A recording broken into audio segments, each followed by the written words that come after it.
my own horn a little bit here. I took the department over from a woman who was part-time.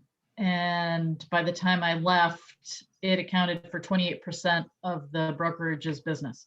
Now, granted, everything that crossed my desk had a referral fee attached to it. So I was a revenue generator for the broker. So I did everything from internet leads down to broker leads to corporate leads. So it's a piece of business that's very near and dear to my heart. So we have in New York State, we have a central relocation in Syracuse.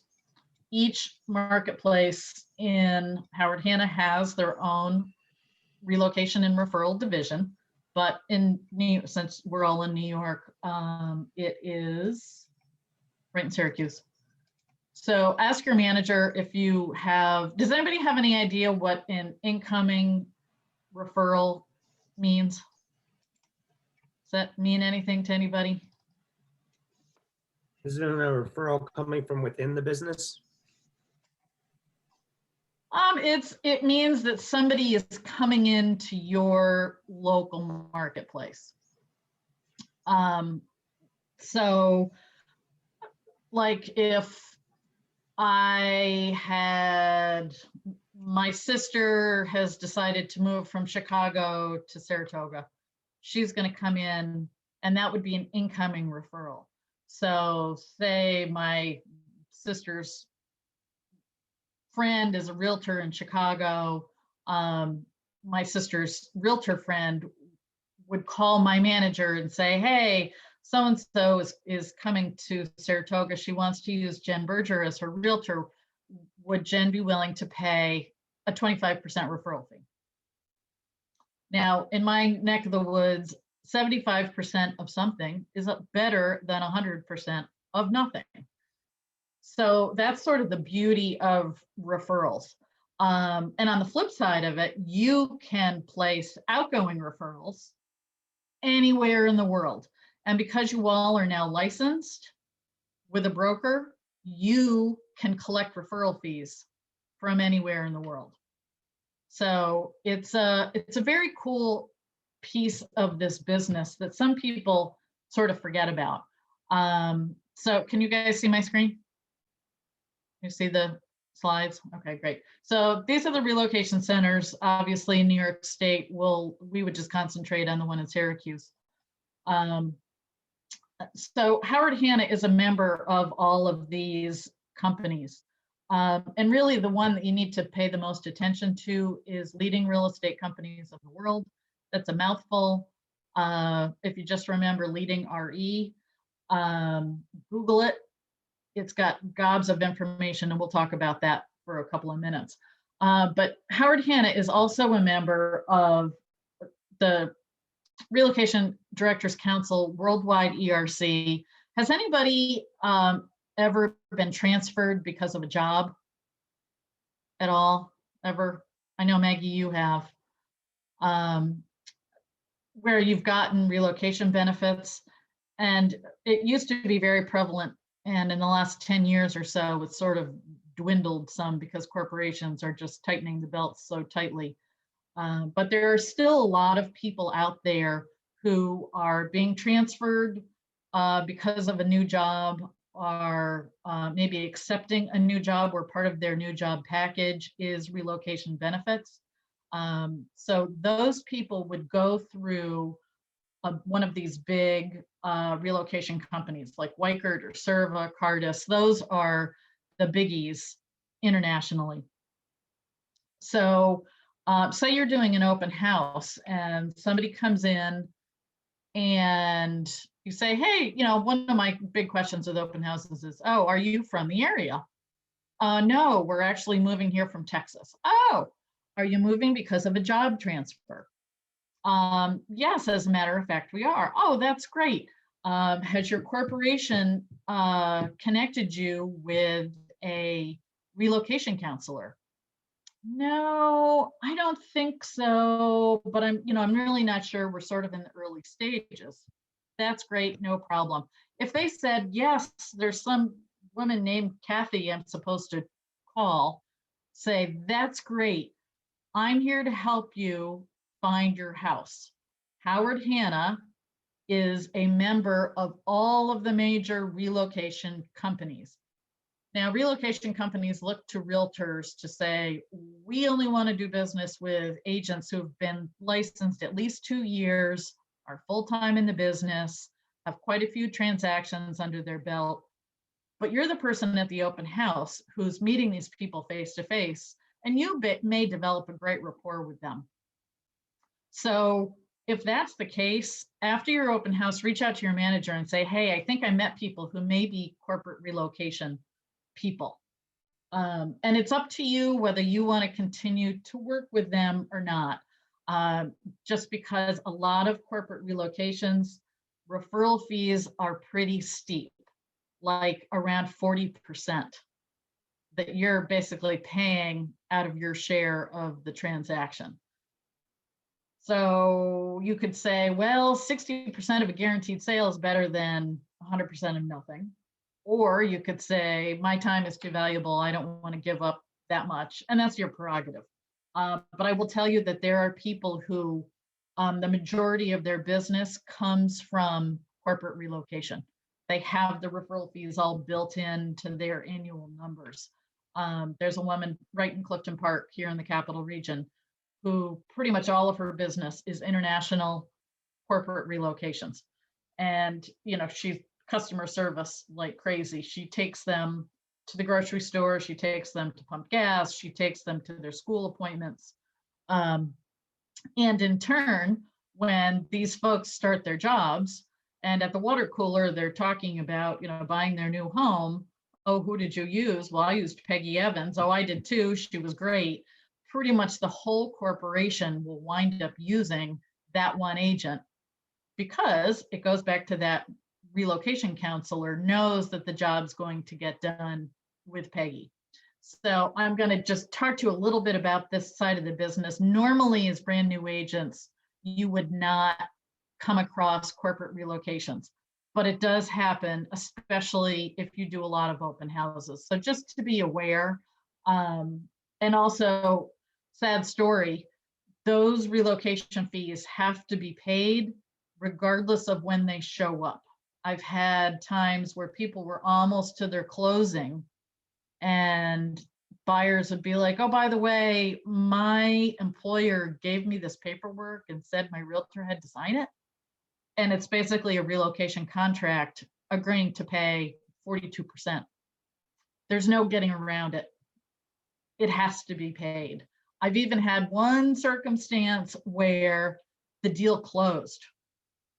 And after the fact, the corporation reared their ugly head and said, oh, oops, we forgot to give you paperwork. They had relocation benefits. So we're looking to recoup some of our dollars. The broker has to pay that. So just be aware of that. I always joke in class to say, assume everybody you meet at an open house has a referral fee stamped on their forehead and be happy when they don't. But it all depends on where you live. Like around here, we've got a lot of the high tech stuff and a lot of the jobs are contract jobs. So people may only be here 2 or 3 years. A lot of people coming in from other countries, they want to live in a brand new home. They will not live in a used home. So we have a lot of new construction that gets sold by people who are only going to be here 2 to 3 years. So again, have a conversation with your manager to see what your more local marketplace is like. So again, and you guys will get this PowerPoint because there's a ton of information in this. So incoming buyer referrals, again, contact your referral contact, which would be in Syracuse. Check them out, go on to Go Hannah and look to see where the referral tab is right on top. You might want to register them with relocation. And also, referral agreements are always broker to broker. They're never agent to agent. So just be aware if you're ever on phone duty, or I mean, that's usually where it's going to happen. If you're on opportunity time or desk time in your branch and you get a phone call, and it could be an agent from California, and say, hey, my sister is moving to the area. I'd love to have you help her, and let's agree to pay me a 25% referral fee. You need to run that by your manager, because referrals are never agent to agent. And you all will find when you go to your first closing, if that's what people do in your local marketplace, you will see that the check is made out to Howard Hanna. It's not made out to Peter Montesano yet. So these deals are always, always, always broker to broker. And the reason being is that it keeps everybody honest, and it keeps everything to make sure that everything is always in writing.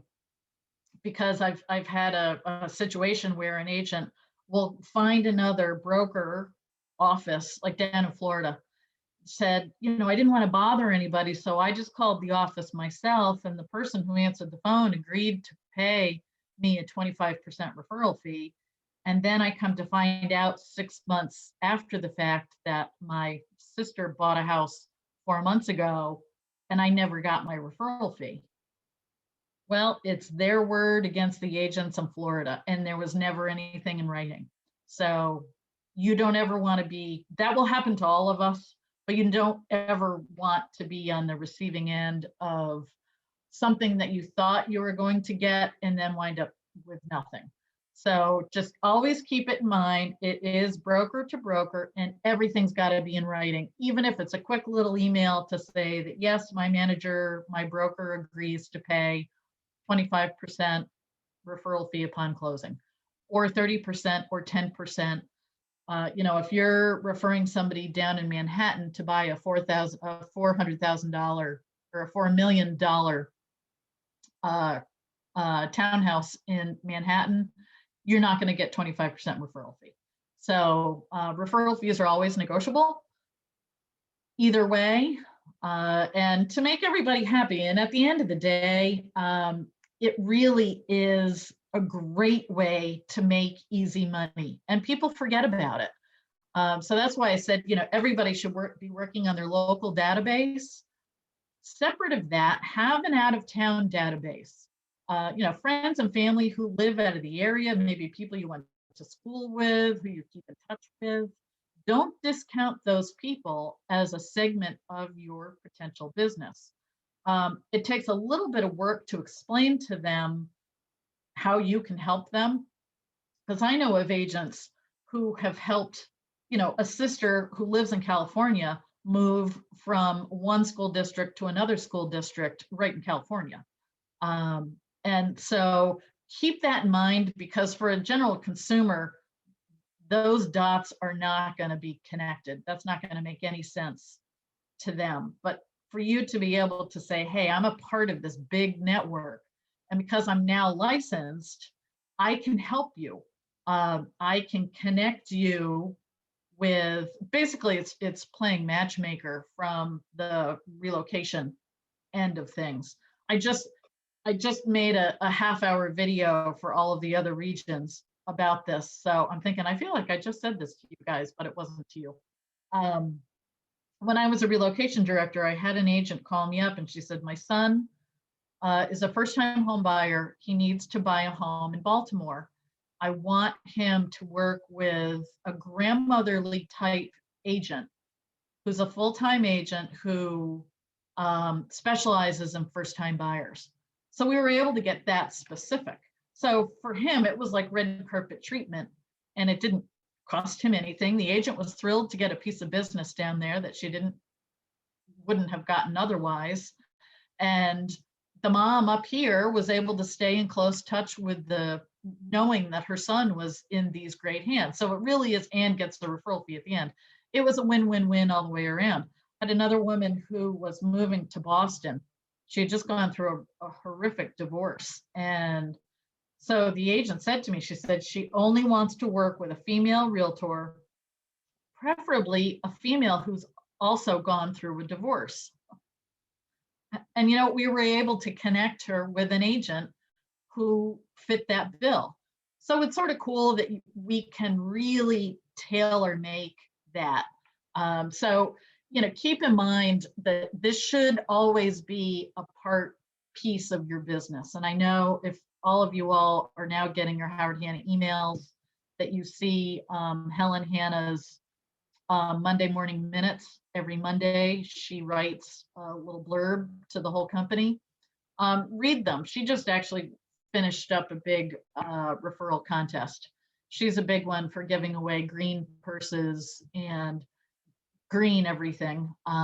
So, keep your eye out. But referrals are a big thing that a lot of agents get so wrapped up in the localness of our business that they forget that it's there. So inter-office referrals are super easy because it's within the Howard Hanna family. So now we have Howard Hanna Rand, which is in New Jersey and downstate. So that's a whole market that we didn't have access to within the company prior to just a couple of months ago.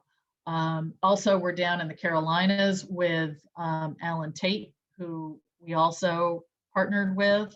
So we've got quite a few states that it's super easy to refer people back and forth within the same family. It was funny when I heard about the referral program. I loved it because a lot of my friends live in New York City, and I knew a lot of them were moving. And it turned out that my cousin was moving to Miami, and he was looking for a duplex, and it's a good priced home. So I'm going to get the referral fee on that. So I hooked him up with an agent through our affiliates, and it's a really good way to make money, in my opinion. Well, it is. It makes you look like a rock star. Yeah, without having to know anything about anything other than your local marketplace, because you're referring them to somebody in that local market, an expert there. So yeah, you don't have to, try and figure it out yourself. You just partner with somebody and bam, you get a check in the mail. is really what it is. And I mean, if you think about it, it's a win-win-win-win all the way around, because your friends, your clients who you're referring really should get the red carpet treatment. Exactly. Because referrals are a big deal, especially if it's an agent, a broker to broker referral. So, you know about it, your manager knows about it, that referred agent knows about it, their manager knows about it, and then, oh yeah, you've got the client. So there's a lot of eyes on that transaction to make sure that your client is happy. And it's a piece of business that agent on the other receiving end wouldn't have had otherwise. So most agents are happy to pay the referral fee. But so yeah, it really is a great piece of the business that some of us sort of forget about. So anyway, this is just the, how you do it. I'm sure, Peter, it was pretty easy. Did you just do it right online? Sue actually really helped me out for the process. I wasn't in the system yet per se. Obviously, I was an agent. Oh, right. They walked me through it, and they were amazing. So basically, I really didn't do much. I connected my cousin with our team, and they really did a lot of the work for me. Kind of, Yep. And that's what happened. Yeah, that's great. Sue Holzauer, she's our relocation gal in Syracuse. And whenever I would go see her in person, I would always joke to say, Sue, you must sleep under your desk, because it's like she works 24/7. Yeah, she was great. She did a lot for me. Yep.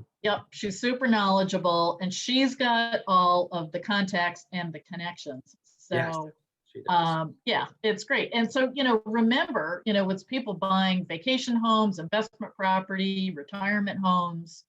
Get a little creative with your thinking for who might be interested in knowing this information that you can share with them, and continue to remind them. I had written a letter, if I can find it, it's really old. I'll try and find it and rewrite it and get it out to everybody. Basically just as a, hey, I'm a local expert, but I can globally help you too. Because it's important that we educate these people in our lives who may not live next door or in the same town, but who we can still help with the process. So leading real estate companies of the world, shortened to leading RE, is a very cool company that we are a member of. I really strongly suggest that you Google it and take a look around their website. They have great information about, taking two different zip codes and comparing the cost of living, which is great. If you know anybody who's moving from an area, I had people moving from Austin, Texas to Albany, and they assumed that the cost of living was equal. And I'm like, you got to look into this. Our taxes are higher, cost of living was higher. Most everything was higher here. They ended up going back and renegotiating their transfer deal with their employer, because a lot of people just don't necessarily connect those dots that, I'm moving from one place to another and the cost of living may be different, or the cost of housing, the cost of food, the cost of gas, everything. It's all right in that website. So I'm not going to go through all of this. It's just the same form on GoHanna for outgoing referrals. And again, follow up is key. Like with any transaction, you're going to want to stay in touch. Most agents who receive one of your referrals know enough to reach out to you with status updates, but if not, reach out to them, reach out to the client who you referred to make sure they're happy. If they're not happy, we can get them a new agent, just like within a blink of an eye. That's another good thing about having a referral reload department, is that there's so many eyes on a transaction. They want to make sure that every client is super duper happy. And if they're not, they will make it so. So this is just where you can go onto the Leading RE website. There's a whole cost of living section. I suggest everybody go check it out. It's got just tons and tons of information for everywhere, literally in the world. And also, do you all know that the public-facing, the howardhanna.com website, if you scroll to the very bottom of it, it has the Google Translator embedded in it. So if you have relatives in Italy and you want to send them our website to look at homes, you can have it translated in Italian and ship it over to them. So it's cool, just another thing to check out if you're dealing with people who English may not be their first language. It may be, it's a nice bridge builder, I think. So anybody who's dealing with international folks or who have relatives who maybe don't speak English well, or it's not their first language, it's a nice little tool to be able to share. And that's really it.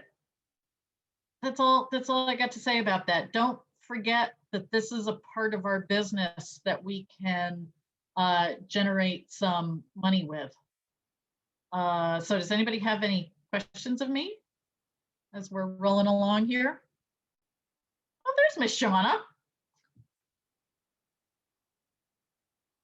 Shauna, I took a little of your time and blew through relocation and referrals. Awesome. That works out well for everybody. Yeah.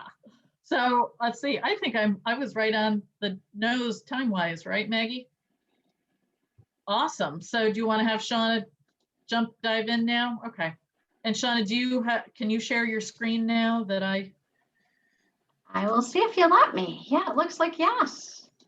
So Awesome, thank you, everybody. This is guys. Shauna Thielen. Say hi. We got a great group today, Shauna. I see that. That's awesome. And I see there's another Shauna, which does not happen all the time. So how fun to see another Shauna there. So introduce love- yourself and dive right in. Okay, perfect. So the social media, why I love social media is I believe you are your brand. And with the advent of social media, you are allowed to show up much more easily than before we had this access. And I love to start all of my classes with two questions. So the first is, what's your why? And I know Jen, I think, went through what's your why as a whole program. But I'm going to ask you to take a minute and just think about what's your why? Why are you here right now? So why real estate, but also why are you showing up for this class? And then the second thing I'm going to ask you to do is take a minute and write down what I want to walk out with, or my wow. So take a moment or two and just think about what's your why. And this is going to lean into your brand. And then what you want to walk out with. And then I love it when these meetings are interactive. We were just talking about relocation and how you're local and global, but also New York State is absolutely a throughway relocation. So you guys are going to get to know each other and have the opportunity to sometimes to refer down the throughway. So does anybody want to share with us what's your why or what you want to walk out with?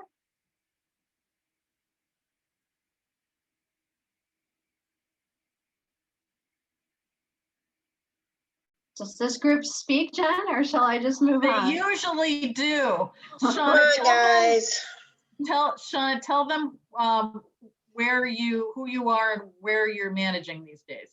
Okay, so Shauna Thielen, I just moved to Manlius and Cazenovia. So those are suburbs of Syracuse. So I'm in the central New York region.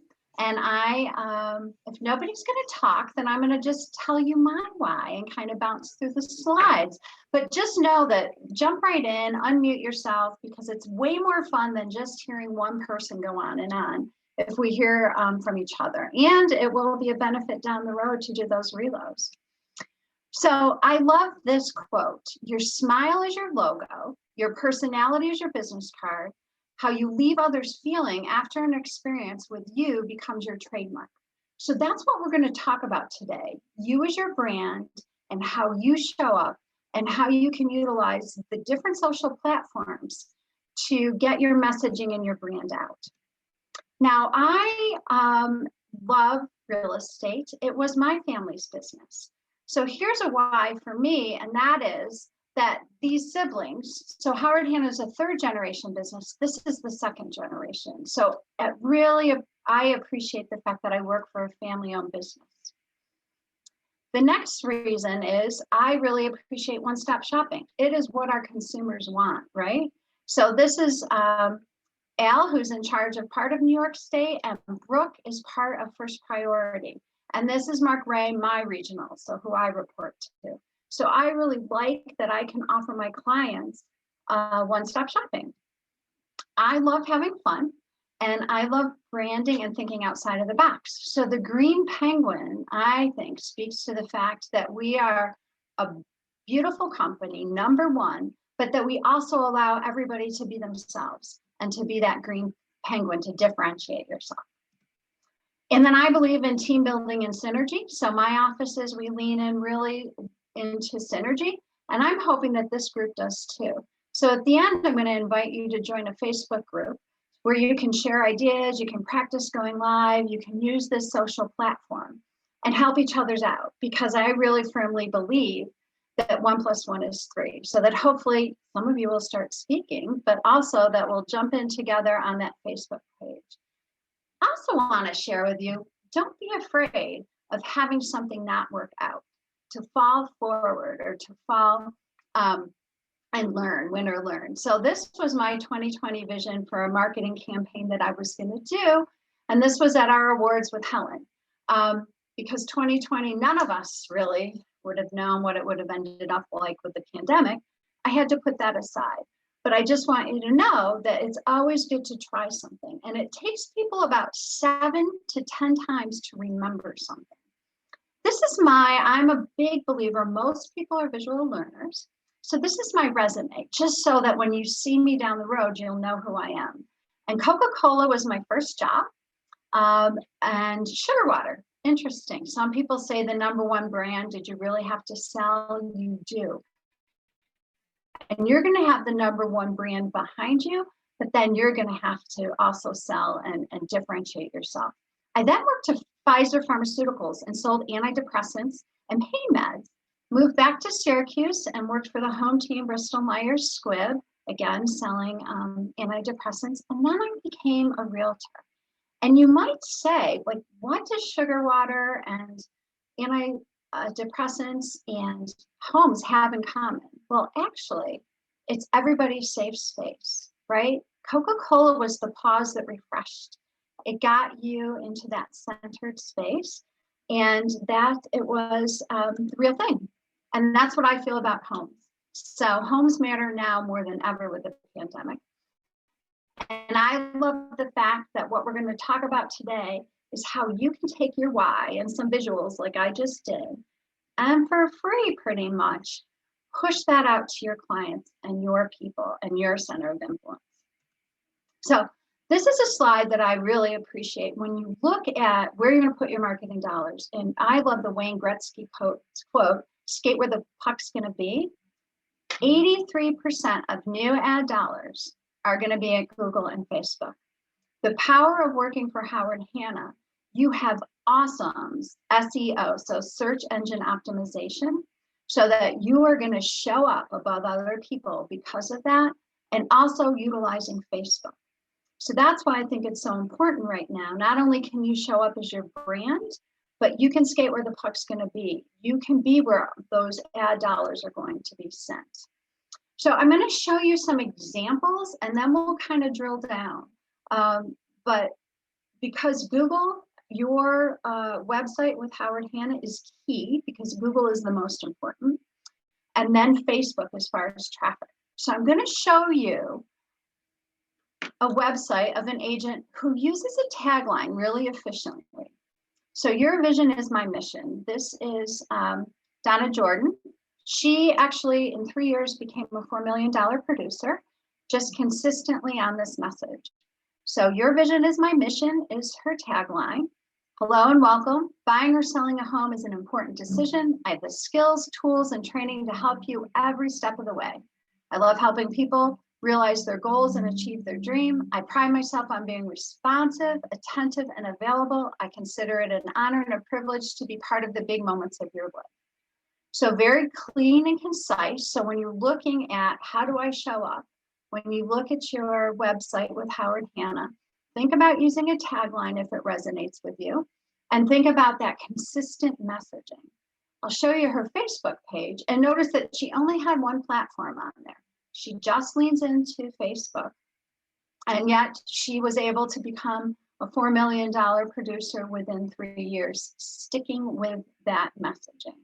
She has a nice message come up here, and she's consistent as far as she shows up, but also she just went through our leadership program and for the Greater Syracuse Association of Realtors, and she shows up as fun. So that's a good example of why it's really important to have your web presence done well and to be consistent in your messaging, because it does take people about 7 times to see you and to remember your message. I'm going to show you Corey Lawson. Now, he's an agent that leans into different platforms. We're going to talk in a minute about different platforms matching different generations, but Corey does a really nice job on Instagram, YouTube, LinkedIn, and Twitter. I'm going to show you his Instagram page. And when we look at messaging and branding, Corey does a lot on podcasts. So he has chosen to show up that way. And he blends his gaming, his real estate, and he teaches martial arts. So you can see his consistent messaging here. So that is an option. I don't want you to get overwhelmed and think, oh my gosh, do I have to use all these platforms? I'm just showing you different ways that you can brand yourself.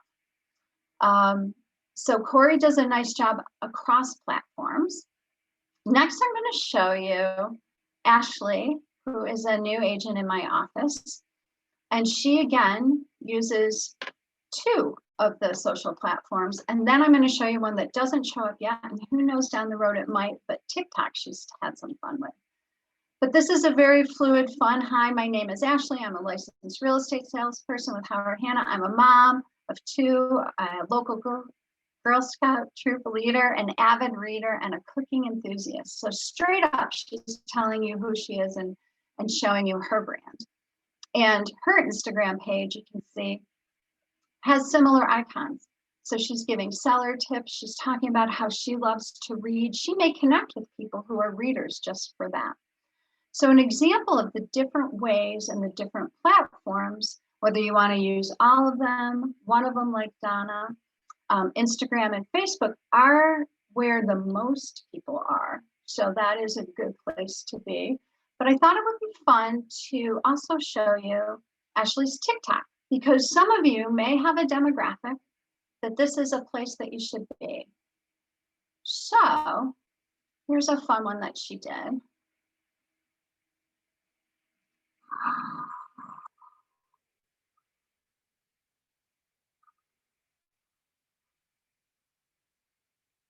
So as a mom of 2 kids and a Girl Scout leader, it's her fun vibe going on. So not all of us. I promised my children I would never do a TikTok video. But here it is. She's also branding herself by saying she loves Central New York. So look at this beautiful view of Central New York. She's got really crisp messaging and getting ready to sell. And then I thought this was a fun one to see because it shows you one of our gifts.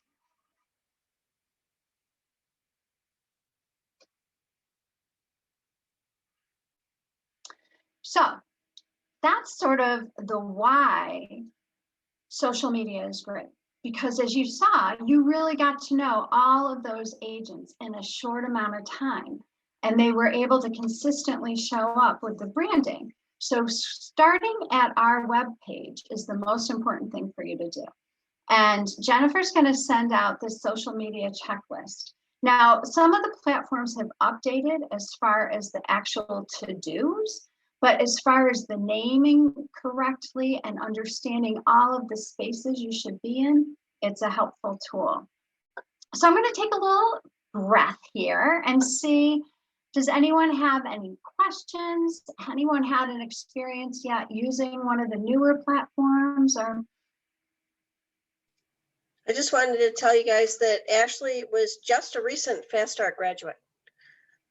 She listened to some other things from other rookies, some people who have done the business, and picked some things that she thought would match her personality, which is what Shauna was just talking about. So you don't have to do everything.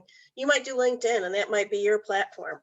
So you may have more about business. So there's lots of platforms out there, and you can have fun with it to match you.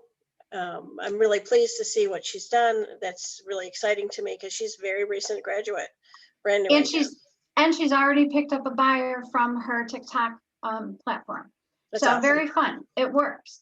And thank you, Maggie. It's a great segue into the next part of the conversation, unless anybody else wants to comment about a successful platform they've used or a question. Well, I haven't necessarily used the platform for any marketing, but I'm a user of TikTok, and I'll see a lot of, especially in New York City, I'll see a lot of renter agents show their listings and their properties of the nice apartments, the amenities and things like that, and they'll use it as kind of almost like an open house, kind of like a virtual one. Absolutely. And you know what? You never know what's going to take off. When I taught this class a while back, I thought maybe Snapchat would be that place because video is so important. And it did not seem to take hold the way that TikTok has. Yet, let's face it, we're all home a little bit more because of the pandemic. So I think being fluid and skating again where the puck's going to be. So what we're going to talk about a little bit is the generations. I actually have every generation out there in my office. So we still do have some of the silent generation folks who are practicing real estate because they can. But let's take a look at, if we're going to choose our platform, not only is it where we're comfortable, but it's also where our people are going to be. So when we're generating leads from our center of influence, that's important. And then when we're marketing a home, we have to think about what generation is this a good target market for. So as I go through these slides, I invite you to kind of think about and maybe chime in when I ask a question, you know, which generation, which platform is a good connect. So talking about the silent generation, they're 1925 to 45, the baby boomers, they're that big generation, 46 to 64. Then we have Gen X, we have the millennials, and we have digital kids. And this slide deck's a little old because it says, you know, digital kids, are they really pertinent? Well, I got to tell you, 2 of the parade of homes last year in this area were sold to digital kids. So they are absolutely out there and ready to buy homes, some of them. So what we know about the silent generation is that their core values are stability, security, and safety. They are accustomed to delayed gratification and money. Like, to quote my grandmother, it's gauche to talk about money, right? So they are really kind of much more private about things. And they're characterized by dedication, sacrifice, and conformity. So a TikTok video would not appeal to these folks, right? The boomers are all about, and we can't, you know, there's no absolutes in everything, but for the most part, baby boomers are about consumption and gratification. They have a little mistrust of authority, and they like to be in control. And their big question is, what does it look like when I get past 65? Am I still going to be working? They like the big kitchens, entertaining space. And I've seen so many people say they're going to downsize in this demographic, and yet really what it is, it's right sizing, that they want to have more livable, usable space, more flex space. And then they're part of the sandwich generation. So they're worried about their parents, but they're also worried about their children. Gen Xers have seen marriages and institutions follow power. They're very cautious about long-term relationships. They're skeptical, but they are research-oriented. They were the first latchkey kids, and they're comfortable with technology. Gen Y, or millennials, are very collaborative and inclusive and civic-minded. So when I talk about this group, I always like to talk about how Howard Hanna has the Children's Free Care Fund. This group, when you're talking about being part of a brand, it's important to the generations behind were more concerned about stability and third generation. Millennials would love the fact that we actually give back to our community. So leaning into that part of your life and your brand is important when you're targeting millennials. And they call them the echo boomers because these are the kids of the baby boomers. 1 in 10 will buy a home by the age of 30. 85% say that online photos are key. So when we look at NAR says that 34% of home sales will be first-time home buyers, this is a really important demographic to understand and to target in your messaging, both for your home. So if it was a perfect first-time home, you would want to have the messaging there, but also if that's your center of influence and people that are going to be buying a home, and that's where you want to be the expert, it's important to speak their language. And then these digital kids, all they know is technology. And they work in tandem a lot with their parents. So when you're looking at all the buying influences and who's making a decision in buying a home, it's super important with these folks to have a working knowledge. Not only, hey, is there a gift letter, or do mom and dad have a say in what I'm doing? Mom and dad have they're like the helicopter parents. They have a say in everything. So just being mindful of that when you're working with them. And again, targeting your messaging to, if you have a first-time home buyer, you're going to put your messaging into a platform that would resonate with them. So having just gone through that, has anybody an idea if you were going to be targeting a ranch, let's say, what is a platform that would be appropriate for a ranch?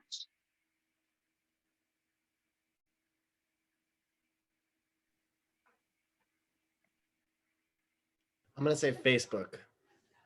Perfect. Yes, thank you, Justin, for chiming in. Facebook is a really great place. So that is where that demographic is. You know, they're looking at that sandwich. So they're looking at maybe their grandkids and their kids. They are on Facebook quite a bit.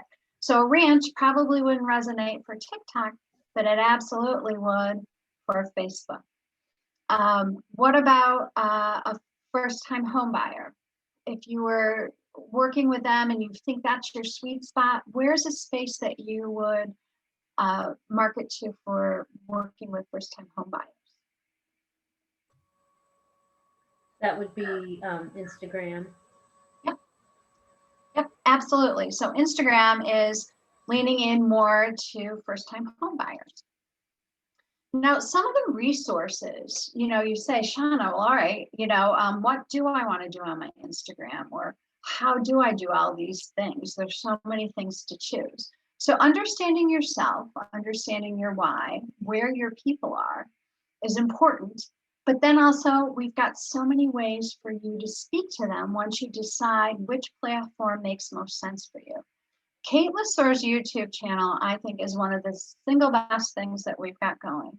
I always, whenever I'm doing any online training on my phone, I do the YouTube station and then I drive, I follow on my laptop. So I would suggest you guys to subscribe to Kate's channel because soup to nuts, she will show you how to do an Instagram story, how to use the GIFs. So in Ashley's fun TikTok, that home sweet home video that was going back and forth is a gift you can use. Instagram templates and how to link any of our tools. So Buy Side or Real Scout, there are ways to place these, embed these into your messaging on any of your platforms. And the how-tos are right there at your fingertips in the YouTube space. Also, Howard Hanna Education and Training. So when you subscribe to this station, you'll be able to see the fast starts that you're going through, but also the Wednesday webinars. Ninja selling habits. I am ninja trained, and I have to say, if you're going to look at a platform that works well and a philosophy, Ninja is beautiful. So subscribing to these stations, when you have some downtime, it's a great space for you to get little snippets of how you can show up on these different platforms. And now I wanted to chat with you about a couple. Every sector has some gurus or some speakers. Jared James, I've been following for quite some time. He's one of my favorites. HannahCon, when we no longer have to worry about a pandemic, Jared has spoken at our HannahCon, and he does a beautiful job of educating in real estate. He was a very successful agent himself. And right down here, minimize it so you can see, you can subscribe. So I would, again, just as I'm saying, subscribe to the Hannah presentations and Kate Lesor and our education. Follow these folks. So Jared James, Katie Lance, she does intermittently for Instagram some beautiful 3-day challenges and 5-day challenges. And as you can see, when you go to any of these sites, the free resources pop up. So it's absolutely worth it to subscribe and get those free resources. And then, you know, if you're starting to get too many asks for you to purchase something of theirs, you can always unsubscribe. But I think it's a great way to be in the know, to watch people train nationally and seeing the type of Forbes and Chicago Tribune following them because they really are the leaders in the industry as far as social. So any questions so far on who to follow or the whys?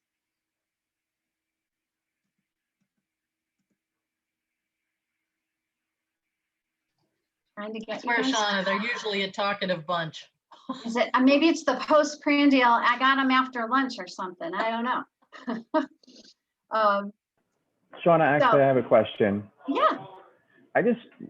with the social media, it's new for me. I've only been on LinkedIn for quite a few years, but it's the only social media site that I've been on, but not really post a lot. I just want to make sure that I engage a lot of my friends and family, and then future customers and clients. What would be your suggestion about like keeping the content like relative and different? Yeah.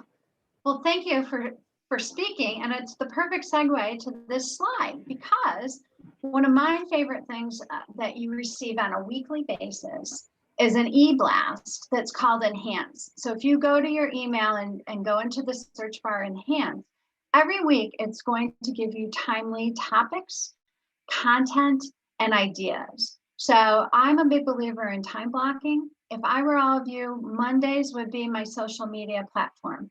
And now there's actually, Facebook has a business suite, and it's a free app. So you could say to yourselves, Monday's my day to go social. I'm going to look at Enhance.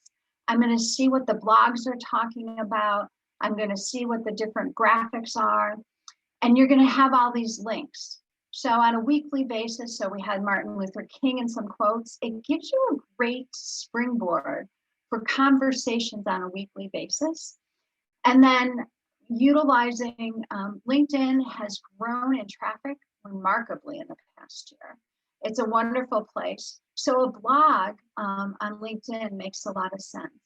Following Keeping Current Matters or any of NAR are two other ways to show up really professionally and to be the local expert.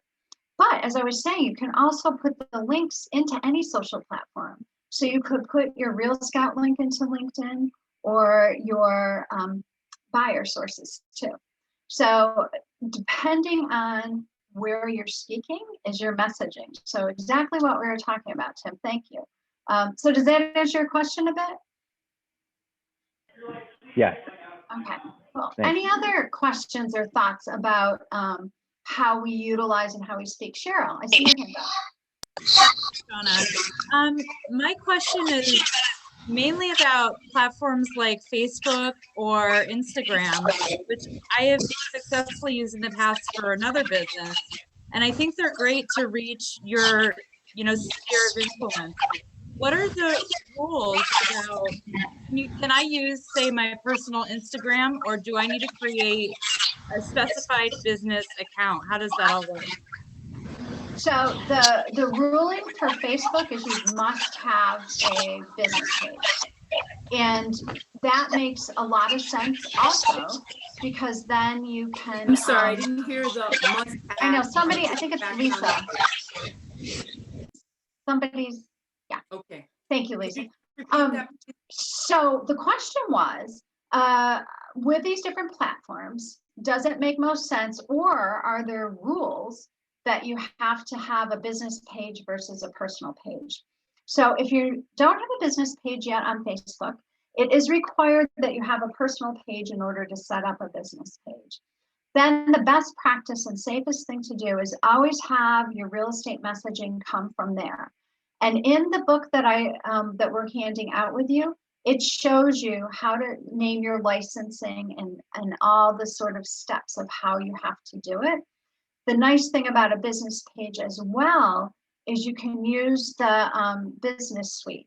So you don't have to every morning think, oh my goodness, what am I going to talk about today?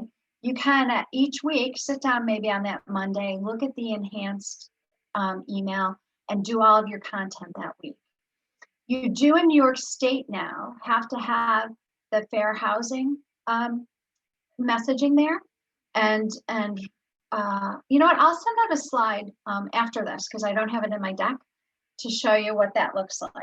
But that's a great question, Cheryl. So if you haven't a business page yet, your first step would be make sure your web page looks beautiful, because Google will show up first because of our SEO, and then establish a Facebook page. Even if you're a millennial, the biggest target market as far as ads is Facebook. And then for Instagram, which was part of your question, you do have to have your professional licensing name there because of New York State. And a lot of times it's good to just, if you're speaking to content, say link in my bio and change your bio to that link. And Kate does a beautiful job of showing you how to do those things. So did that kind of answer you, Cheryl? Yeah, my main question was really Instagram, because that one that you showed us, he had his, little areas of interest that you can click on, and it looked like a personal page. So I was just curious as to, can you use that and then link to your real estate, but you did answer my question. Thank you. Great, great. Anybody else with a question about any of the platforms or any of the demographics that we want to? No, thank you. I'm good. Okay. Well, then I'm going to go back to the quote. And I said, your smile is your logo, your personality is your business card, how you leave others feeling after an experience with you is your trademark. So hopefully now you get that a little bit more because you've spent some time with me. I kind of showed you my why. I use my golden retriever a ton because he's adorable and puppies and babies sell. But I think that wouldn't work for all of you. Not everyone's a golden retriever person, right? So also wanted to kind of at this point, if there aren't any more questions, kind of talk to you about, did you get your walkout with? So just take a look back down whatever you wrote and said, hey, this is why I'm here today. And did I walk out with, maybe I need to up my game and I don't have my web yet, your web platform for Howard Hanna, or maybe you don't have your Facebook page. So just take a minute and just be honest. And if you didn't get a wow, ask me the question and we'll address it.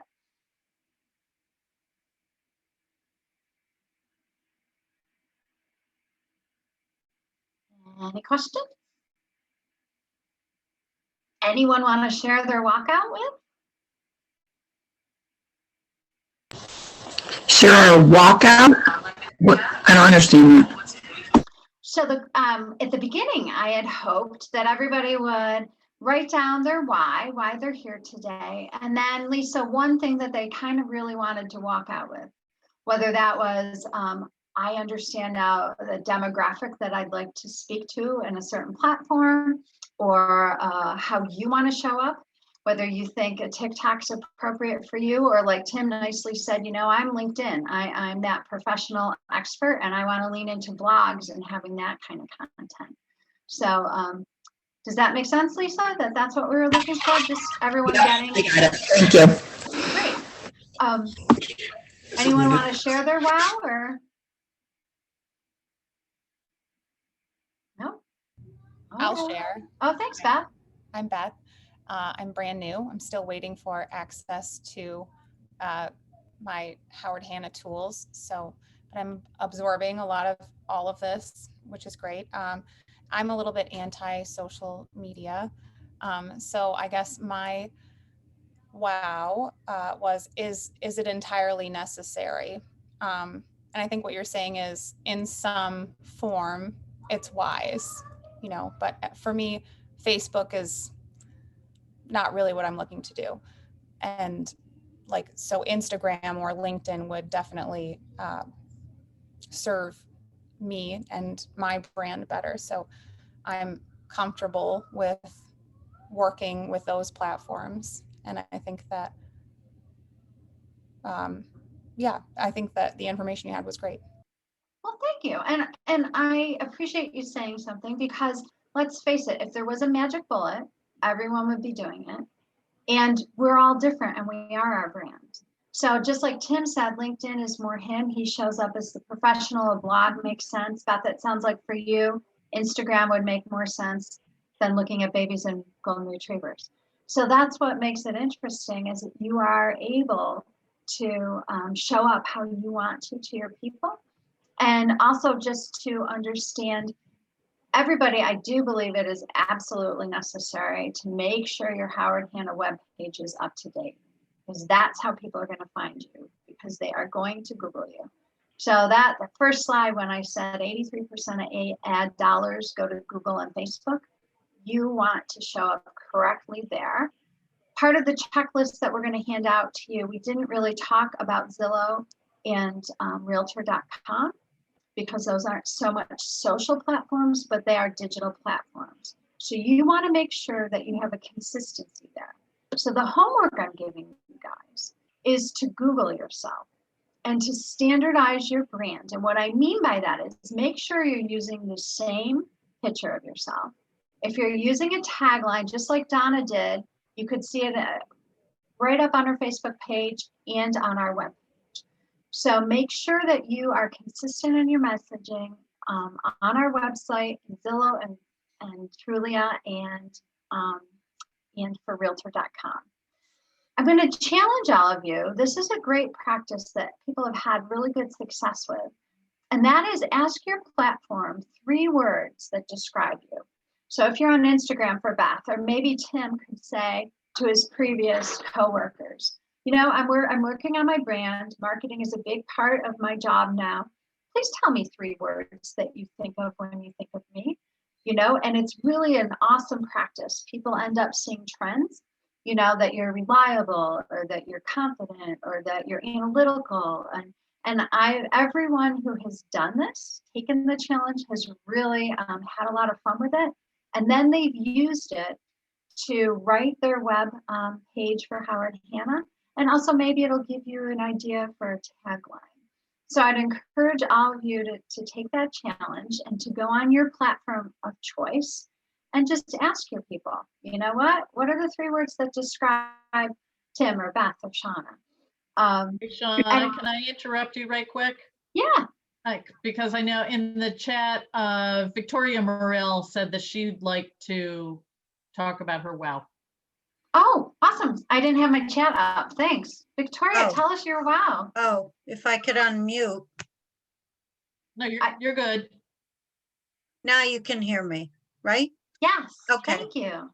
I joined late. I'm sorry. I had my daughter stop by.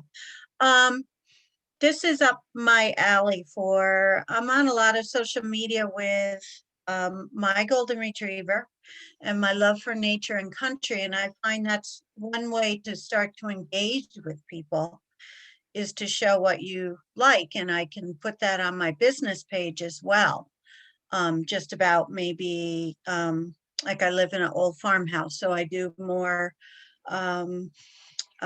decorating or maybe even financing or something towards that. So I guess my takeaway today is just getting myself organized is the hardest thing because there's so many points, and this whole tagline is something I want to work on too. So. Oh, thank you for sharing that, Victoria. And there's fun things. I did a door hanger, and the marketing department did. It's a golden opportunity in the fall to list your house. So you know, the more you lean into being you and you do you, is why I started this with "You Are Your Brand." So thank you. And I like the challenge did I miss question. I'm going to do that. Awesome, awesome. Did I miss anybody else that wanted to share a wow or a question or? I'll jump in real quick, Shauna. Go ahead. Yeah. Who's up? Was that me or somebody else? Go ahead, Ryan. So yeah, just kind of like Beth was saying, the social media has never been like a real big thing for me, but like after everything we've been talking about, I'm definitely like open to it and trying to get more into it. Like being a millennial, it's kind of surprising that I'm not like a big social media person, but I know that the first place I will go if I have a question about something is to check somebody's Facebook or kind of, you know what I mean? So, yeah, and video and stuff like that. I feel like I could definitely incorporate that into a Facebook because a lot of people like to see videos, you know, especially when they're looking at houses and stuff. They want to see what it looks like. You know what I mean? The less pictures there are, I feel like the less kind of they're more inclined to move on. You know what I mean? So. Absolutely. That's why I love our gifts, because it's stickier. If you've got a video on there, your messaging people are going to see. So thanks, Ryan, for sharing. Yeah. Anybody else? Shauna, I just wanted to remind everybody that if you've got a Facebook page in New York State, you do need to use your business Facebook page for business related posts. And then you can share it back to your personal page. If you have more of a LinkedIn presence, you can do that on your business page and again, share it to your personal page and they'll drive business to your business page. You don't have to do the puppies or the silly things, if that's not part of your personality or not what you want to project. You can have a completely professional LinkedIn-like image on Facebook, put it on your Facebook business page. You need that personal page to connect those people back, but you don't need to participate in some of the conversation that you may not want to participate in. It's probably worth it to try that, but you do what Shauna said, consistent. That is the main word when it comes to social media. And there are ways, we do alternate classes on this, where you can learn how to schedule posts so you can just kind of get it over with and have the whole month done. And you can do that ahead of time. You can do your whole year if you're that thorough. I'm not. And life changes too much, so I probably wouldn't go that far in advance, so that you're keeping current and what you're saying is relevant to people in whatever the time is. So there are lots of elements for you to explore, and you can create something maybe nobody else has done. There's always that possibility. Even with all the millions of people are pretty ingenious, and they look at Bernie and his mittens this week. He was everywhere. Who thought that was going to go like wildfire? And, you know, I've gotten it for me this week, after all of the other tension we've been through lately, that was just such a relief to have this silly little thing to laugh at. So anyway, somebody was brilliant. They took something very simple and made it something gigantic overnight. And it might be you, and who knows with what. So explore you. Shauna's got it just right. You know, if you project you, someone's going to relate to you, and somebody's going to want to get to know you. Whatever that is, it's okay. And I just want to add, you know, a tip that worked for me for my like page, just because, you know, I believe, and Shauna, you know better than me, is that your business page or your like page, the organic reach on posts doesn't go as far as on your personal page. So what I did is that I friended as many people as possible on my Facebook page, people I'm friends with from high school. And then you can go to suggestions, and they'll and the suggestions will tell you people that you should be friends with. So basically, I friended as many people as I could every day, you know, not spamming them, but people who know me or have connections to me. And then after, I invite to my like page, because it got more, you know, you get more likes that way.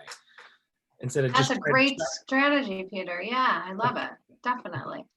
And we didn't really get into, because I didn't want to overwhelm people that aren't even on one platform.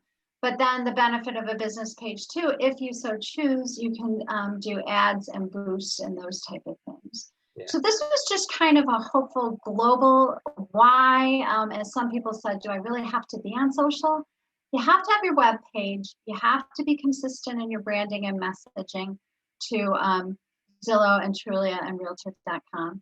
And then if you want to, you know, choose one platform. As we began with, Donna just has one, Corey had 5. Some of us absolutely should not TikTok. I'm one of those people. So there's not one bullet, there's not one platform. So Peter, thank you for that. It's a great strategy starting out.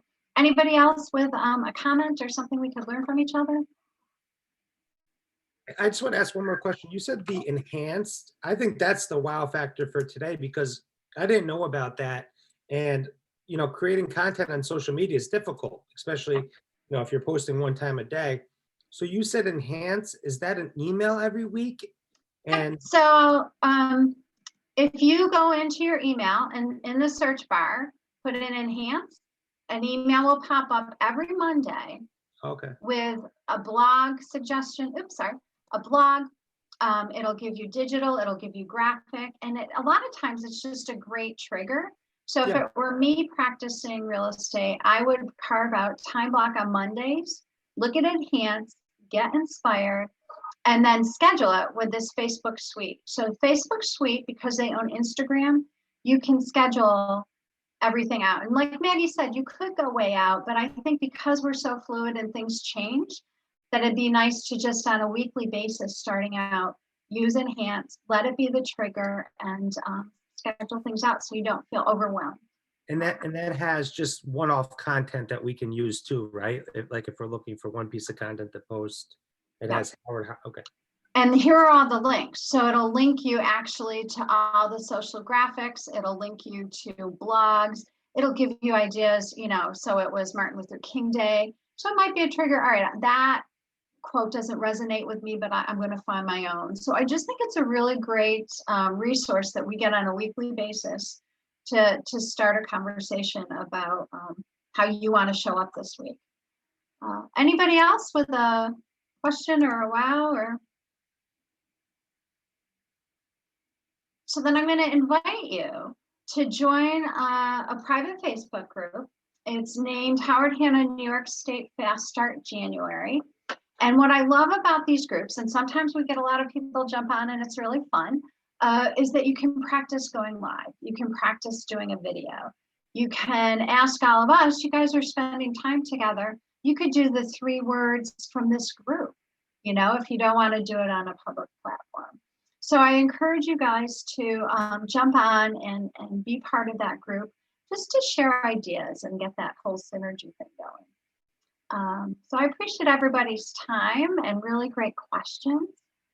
Maggie's saying that Enhance was an example of pivoting. Yes, absolutely. So the concise messaging and the ability to be able to be on point. Without having to write a blog yourself or come up with an idea yourself. So anything else we should talk about as a group or? I do suggest that everybody join that closed Facebook page. It is closed, so not everybody, it's only the people in the group can see it. Maggie nor I will be a part of it, just Shauna and you all. So, you know, if you don't want our prying eyes on there. I totally get that. But you guys, like Shauna has said, she has set up a group for every Facebook page for pretty much the last 8 months. And, some are more active than others, I hear, but it can be a great forum for you all to, test out going on Facebook Live, test out a little video in a closed, more comfortable group, because you all are sort of in the same boat. So I do highly recommend that. Will you put the link up to that again? What is it? Howard Hanna Fast Start? Yep, it's Howard Hanna Fast Start. Howard Hanna NYS Fast Start January. If you put that into Facebook and request being part of the members, I will have you join us.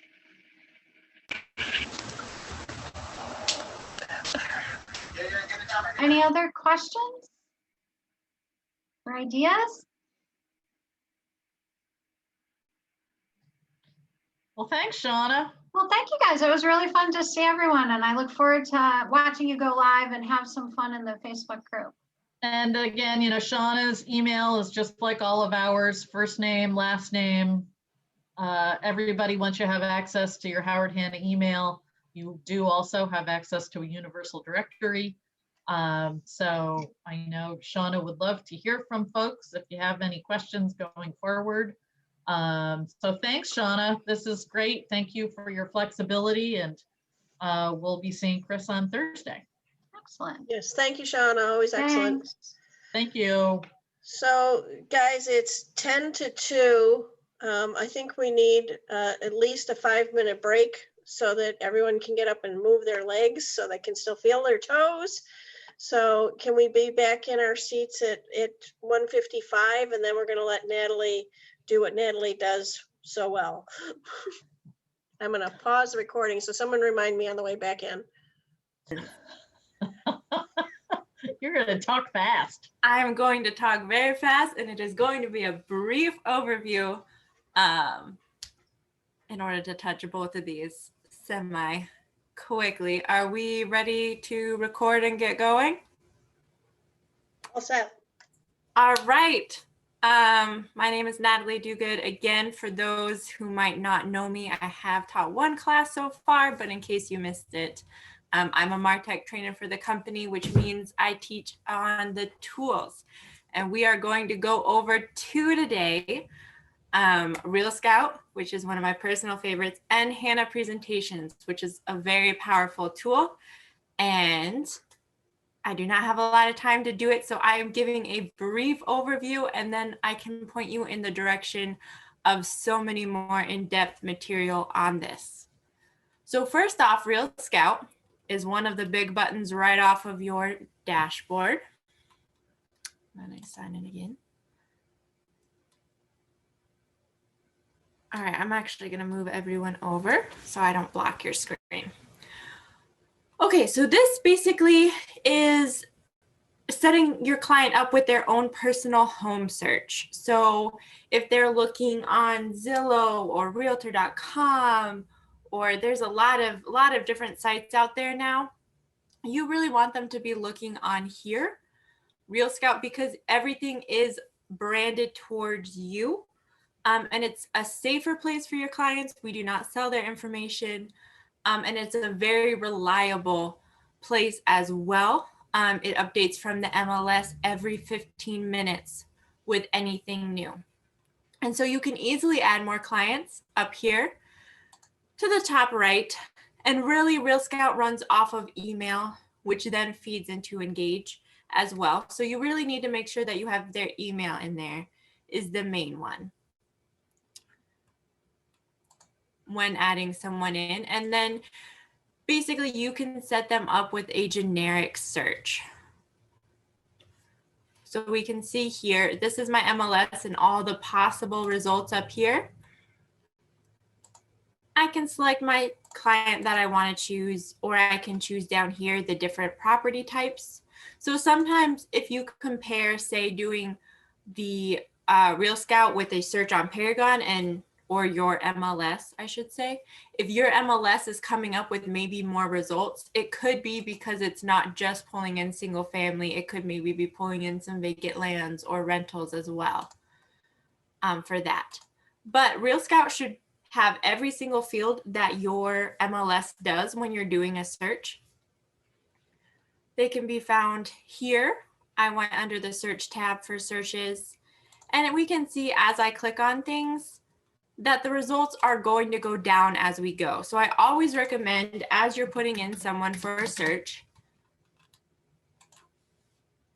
that you are watching that results tab on the top, because say I did a typo and I just did 30 accidentally, and then I go and I do all my criteria, and then I look up here and there's 0 results. That's frustrating and it wastes my time. Whereas if I'm kind of keeping my eye on the results as I go, I can go back and see that I forgot a 0 here, and then we're back to that good results that we wanted. As we go down, we can see there's by area, and then by school and location boundaries. So one thing extra that Real Scout has that your MLS does not is that it partnered with Pitney Bowes in order to grab some school boundaries, which is really popular. So if I type in Guilderland, it gives me the high school, it gives me the elementary school. And this is a pretty popular feature of Real Scout.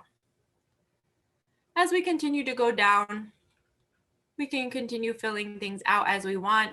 If something is not there that is missing, add and remove search options. So here are all the options that are in your MLS. If you know what the MLS field is, you can simply come in here and type it. It's got everything from the selling agent's state, which will be New York. And then it would be a blank checkbox. You can just check that, done. And it's gonna show up here with some of the more popular ones that I've been selecting a lot. There's also remarks. So if you're looking for something in remarks, sometimes it's something unique that, you know, an agent might not have known the right field to put it in or something. You can also search for this. You know, maybe new hardwood floors is really important or something. You can put a variant here and it's going to show up. And so this is how you would search. You can then view the results over here. Click into the houses. Look for more. You can honestly even draw out. You have a polygon where I'm drawing something like this. they really specifically want to be in this neighborhood or a circle or a square. You can get as creative with this as you want to. And as in depth, you just want to make sure they are having those results. And then if we do save to client, you can save the name, you can choose the alert schedule. Many people have been doing ASAP because of just how hot the market is at the moment. I always suggest sending a copy to yourself, even if you're getting so many of these because so many people have searches and you're zoning out. If a client calls you and talks about that email you just sent, you want to be able to just pull it up really quickly and know what they're talking about. So I do encourage you to CC yourself to that. The cool feature about this is that I can see also what my person is up to. So if I go to clients and I click on someone, right here, I'm going to see their contact information. I'll be able to shoot them a message if I need to. I can see the different listing alerts that I have them set up for. Disable the alerts or delete the alert if this is not accurate anymore. I can then come over here and I can see they're able to put in commutes, so they can put in their kid's school, their work, and then every listing that pops up, they can see what the commute would be like for them. They also can put in likes or dislikes, as well as neutral. Some of your clients will love to do this. They'll do this nonstop. Some of your clients will never touch this feature. Really, all it does is help organize the list for them to have something with 10 likes at the top and 10 dislikes at the bottom. It's not going to eliminate any of their options by putting this in. And then recent activity. This is a big one for you in knowing really what they're looking for, what they want. You're going to see the emails that go out. And here I could open this email up right here, which I'll do just to kind of show you the email that your clients are getting. I definitely recommend that you guys put yourself in as a client just so that you can see both sides of it. Whether you're using like a Gmail or a different email account or a family member's. The best way to learn this tool is to put yourself in as a client and then play around with it. See the alerts that you're getting as the agent. Definitely make sure you change the name a little bit so it's easy to distinguish who is you as the agent and you as the client. But they get a really nice email with some text up here, pulling out stuff that maybe they've put that they liked. This person has liked a formal dining room and they want a first floor master bedroom. And so it's bringing that out to say, this is why we chose this option for you. It's filling what you want. And they can view the details from here. So you can see the emails that you sent them, but also down here, you can see the viewed homes, the interested homes, the not interested homes, and some feedback on homes. They can easily send you so much feedback on these homes if you're looking for it. But also if an email's gone out to them and you come in here and you see that they viewed this one house 5 times, it might not hurt to call them up and say, hey, this house just went on the market. It really seems to be something that you could be interested in. Let me know if you want to see it, because sometimes they need that extra encouragement to, oh yeah, we can go tour this house to really see if it's what we want. And so that's all kind of what you can see in Real Scout. This is just their profile. You can reset their password if you want. But that's a lot of what you can see in Real Scout. It's a great tool with this search feature and what you can do with it, and then what you can see from your client, and really just the client side of things. It's really professional looking site, and it's totally just their site that they can play around with and just points them back to you every single time. And that's what's so great about it. We can go back to the dashboard. There's also apps. So there is a Real Scout app for you as an agent and you as a client. So, or them as a client as well. So you can get those and you can easily get alerts and notifications on your phone if they reach out in order to reply to them there.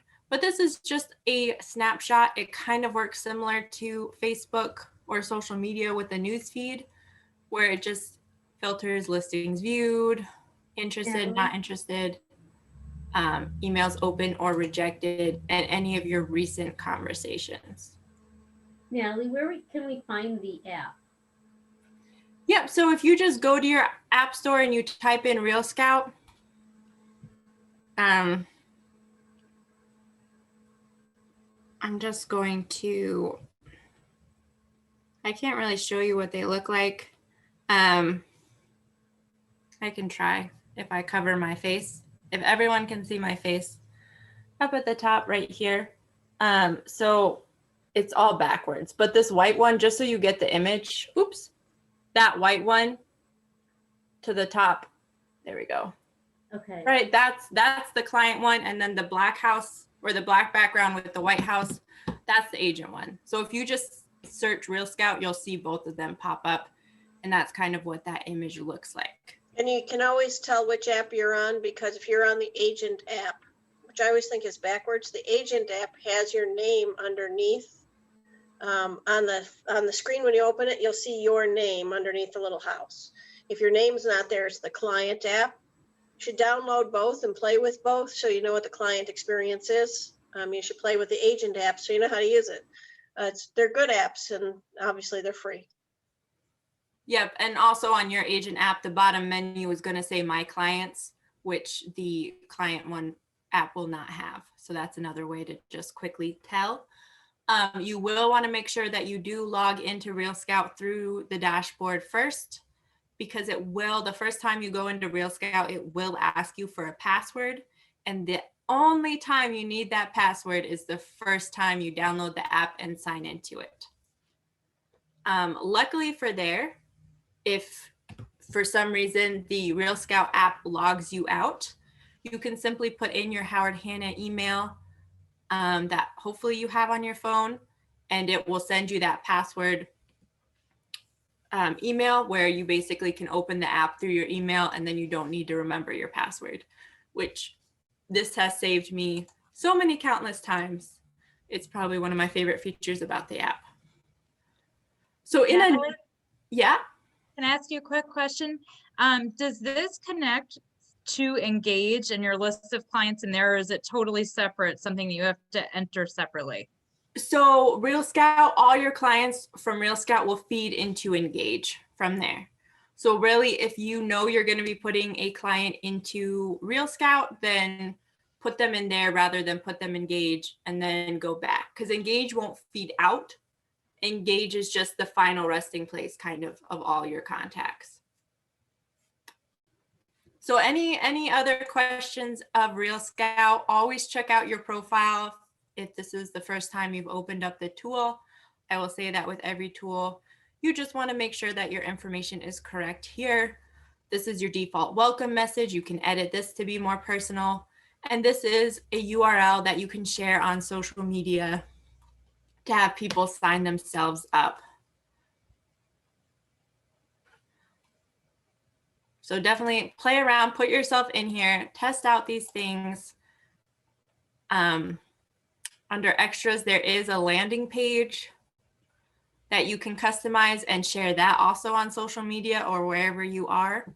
If you are just, looking for more links to put in that people can just sign themselves up for, or helpful information. Off of that, we've done a few different videos on that. And again, that's going to be the education YouTube channel where we've done that. All right, if there's no more questions, I know that was so quick. But again, I want to make sure that we hit both of these tools just so you're aware of what's in your arsenal. And when you decide to invest the time into figuring it out, the best way I think to learn all of the tools is really to kind of see what we have out there. And then from there, you kind of pick which tool you think would help your business the best starting out. And you just focus on that tool. You get comfortable with that tool. You add it to maybe your checklists or your patterns or your habits, and then move on to the next tool. Sometimes just trying to know a little bit about every tool can be really overwhelming. So I say, go in one tool, get comfortable, then move on to the next. with that, because you don't need to be an expert in all of these tools tomorrow or even ever Natalie, for your business. Mhm. I'm sorry, I was responding to an email. Did you show them the support and where the training videos were on Real Scout? I was getting down there. Okay, sorry. No, you're fine. I was just going down the menu a little bit, but yeah. As Maggie said, under support, you can see you can submit a request to them. They are, I think, fantastic at responding. When our MLS got merged last year, I believe, and so one of the fields got disconnected because it was worded differently, which was a huge issue, and they got it all back up and running within a day once we reached out to them. And that was a pretty major issue. So they're really quick at responding. And then the helps and tutorials, again, if you want to learn straight from Real Scout, who obviously are the experts on Real Scouts, you can come here and look around for that. And then if you want to just know some Howard Hanna specific ones, that's the YouTube channel I was mentioning before. But this is the basics of how you use it, the most you can get out of it. And that is Real Scout, and we can move on to Hanna Presentations. So Hanna Presentations is also right on the front page of your dashboard. It's going to be the bottom left. Right here, it's kind of a magical wand. I'm not really sure what the logo is for that. And you'll just open it up here. You will not be seeing two. I have a very special dashboard, so sometimes what I see looks a little different from what you'll see. But with Hanna Presentations, again, if you have access to the dashboard, and make sure that you have access to the MLS as well, because this tool uses both. And so you need to make sure that you are up and running on both before you come into this. But this is basically where you will do your CMAs and your listing presentations. So this is your basic, this is all the ones that I've done in the past. I can even switch it over if I wanted. But basically, you'll go up to create new, and you'll have a few options. So you can do a buyer CMA, where you're going over that one property with your buyer. You can do a seller CMA, which is the one I'll walk you through next. And then, does everyone know what CMA stands for? Anyone want to shout it out? Comparative marketing analysis. Okay, perfect. I just want to make sure everyone knows that before I just start using like all these letters and you all are just smiling and nodding. So yes, a comparative marketing analysis. So then we also have a buyer tour where basically we can line up the different houses on this tour and we can send it to the client, and they can, as we go from house to house, they can write notes on each house. You can send it to multiple people, so they can each write their own notes on each house so they're not forgetting things. It's also great for out of town people that might not know the area as well. And then there's also a non-listing presentation where you don't need to put in MLS numbers. It can be used to do a fun newsletter. Maggie has a fantastic class about that, that she did about doing a holiday newsletter, one of my favorites. It's a great use for that. And then also I would encourage doing just a little about me non-listing presentation where you kind of just highlight about yourself. It's something that you could send, right after you meet someone or before a listing presentation, just kind of an extra thing that other people might not do. And if you take the time and do one of these, then you can, take the time, make one, and you could end up sending it out to who knows how many people, because you're using the same one, because it's just a generic one about you, what you do, maybe some of your favorite tools, and just how you're a great option for this. And so that's why this option is down here. But the most popular type of Hanna presentations is this seller CMA. So we'll click on that and we'll continue. Now, when under the seller and buyer option, there is this new essential guide to selling a home. This is just a little booklet that Howard Hanna made to give tips to a seller or a buyer. So I definitely suggest you guys just continue with this, continue and just save it. You don't really need to do anything else. And then just look through the different pages. This is something that's really easy to send out to clients or even advertise. I saw someone advertising that, you know, hey, reach out to me and I can send this to you on social media as well. So just a helpful default template that, again, you save it here once and then you're just sending it out as people request it or when you're meeting with clients. We want to go under the new default seller for New York. And then up here, you're going to want to put in your client's name because the property name will come up anyways. And I, while that's loading, am going to pull up an MLS number.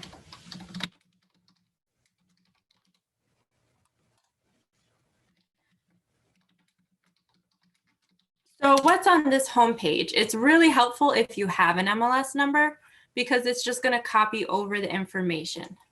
However, sometimes your listing will not have an MLS number. It's never, ever been on the MLS before. And so in that case, oh, it's not letting me move it over. There we go. In that case, this is all this information and you can fill out as much or as little as you want. So let me just put this in here. I'm going to click copy.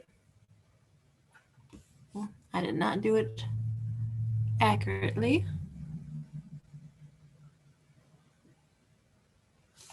Okay, we're going to do a different one because I'm pretty sure that looks right, but that's a lot of ones.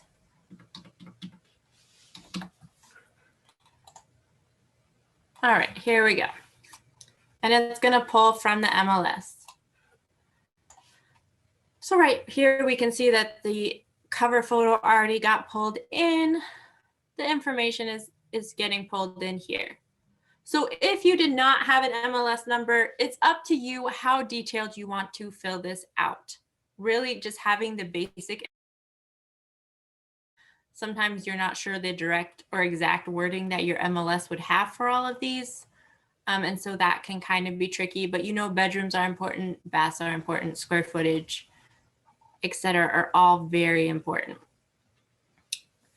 So now, before we move on, another cool aspect of Hanna presentations is that you can make quick flyers.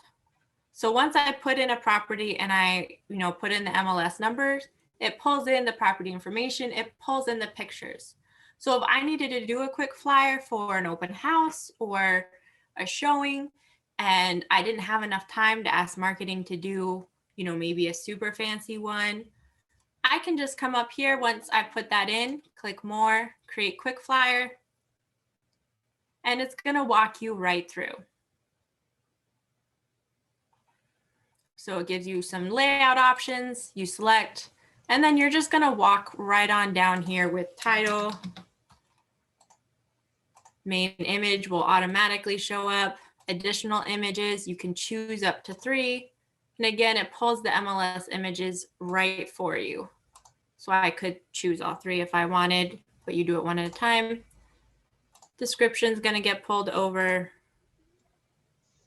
Listing details, I can choose up to 7.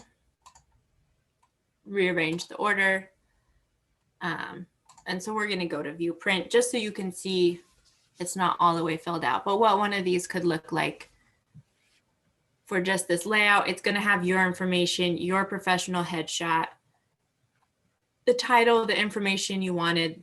This would be filled with the different images, and you just have this really nice flyer right here. So your title could be something like spacious, this or that, or come home to your own retreat, mountain getaway, something like that. Just make sure you're not violating any fair housing with your titles. if you have more pictures loaded on your laptop or your than you do on the MLS, you can use those additional photographs. So if you have something you want to set apart, you can. So you can browse for those photos, or the MLS ones will just pop right up. So you can use both kinds. This is a great tool. I invested when I was a realtor in slightly better quality paper, partly because I worked at Kinko's and CopyMax ones. And so when I made flyers, I take my own paper to the office and I copy it on my nicer quality, heavier stock paper. And my flyers looked really great. I thought this was an awesome, almost free alternative. Paper's cheap, even good paper. It's really, really cheap. Just don't forget it and leave it in the copier because you'll be ticked. And some of the larger branches have their own good paper. So again, check with your admin. Yeah. All right. So now continuing with the CMA, we took that little detour to talk about the quick flyer, but it's such an important tool. So we put in the MLS number, we copied the information, and we're continuing. Now it's going to pull up some comparative properties right here. It's going to let us know if they're active or sold or pending right here. We can even try to filter things down if it gives us too many options. Sometimes you need to open it up if it doesn't have any options. With that, if you found some comparables on the MLS and wanted to add them, you can click that here and just type in the MLS number, click search, and they'll pop up. But for those that I want to add, I can just go through and check mark them. If I decide I don't want this one, I can uncheck mark it. And I can do what I want here. If I need some more details, maybe I can click on details to get a better idea about this property. The first one is the target one. But then when I click continue, it's going to give me a little bit of a snapshot of the pictures that or the houses that I picked. Right here, listing summary, average. And so if these numbers aren't necessarily lining up with where I think this house actually is, these aren't really the best comparative ones, I can remove any ones I don't like. I can add more listings. You can go back and forth between these two pages so many times until you feel really comfortable that you are showing them the best comparative ones. You can even change the order a little bit, price, high to low, but maybe I want another option and I also want to separate them actives to sold. You can do that right here. And just a reminder, this is something your admin can help show you where it is and how to use it, but your admin cannot do it for you because you have to have a real estate license to do a CMA. Yeah, that's very, very important. They can show you the tool, but all of this stuff is more something to talk to your manager about if you get stuck there. But again, with all the tools, going in here and doing it yourself, like grab your home and do a CMA on your home. That's the best way to learn how to do this tool, because if all of a sudden you're in a pinch and you're so excited because someone called you about a listing presentation or an appointment and you want to do this listing presentation, but you're on this time crunch, this tool is going to be frustrating and everything's going to go wrong that could go wrong when you're in a time crunch. So definitely get in here before when you have some time, do your home, fill this out. You can even send it to your manager, send it to one of us to look at it and just get a feel for the tool before it's that last minute. You're excited. There's a million other things on your mind than learning this tool. We click continue. It's going to show the estimated pricing. And these numbers, again, just know it says of sold. So if I don't have any sold comparatives on here, this number is going to be 0. That's not a glitch. This question comes up a lot. But here, you can change this number. You can create a range. You can write comments on why this is your number. There is another tab, estimated net proceeds. I would leave this for your mortgage consultant. This is a little bit, I think, out of our league. Just focus on this one and click continue. And we're going to get to the pages side.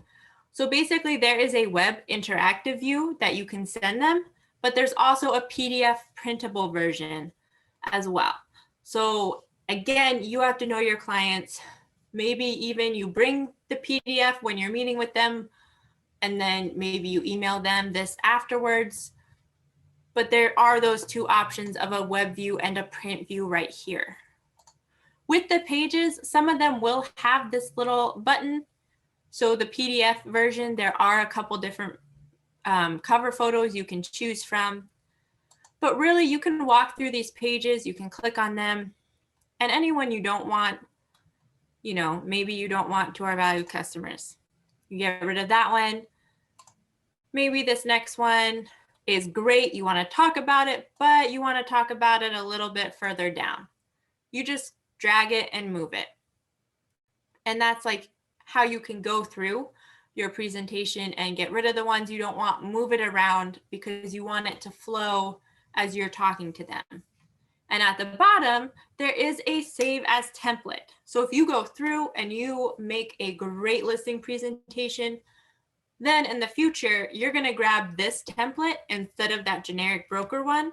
And all you're doing is plugging in the MLS number, plugging in the comparatives, and you're good to go. So I know so many agents who've sat down, figured this out, how they like it, and they can just pump these out in 5 minutes and they love it and it's their favorite tool ever. But again, it's investing a little bit of time in it in the beginning because there's all these pages for you to look through to see which ones you like, see which ones you don't like.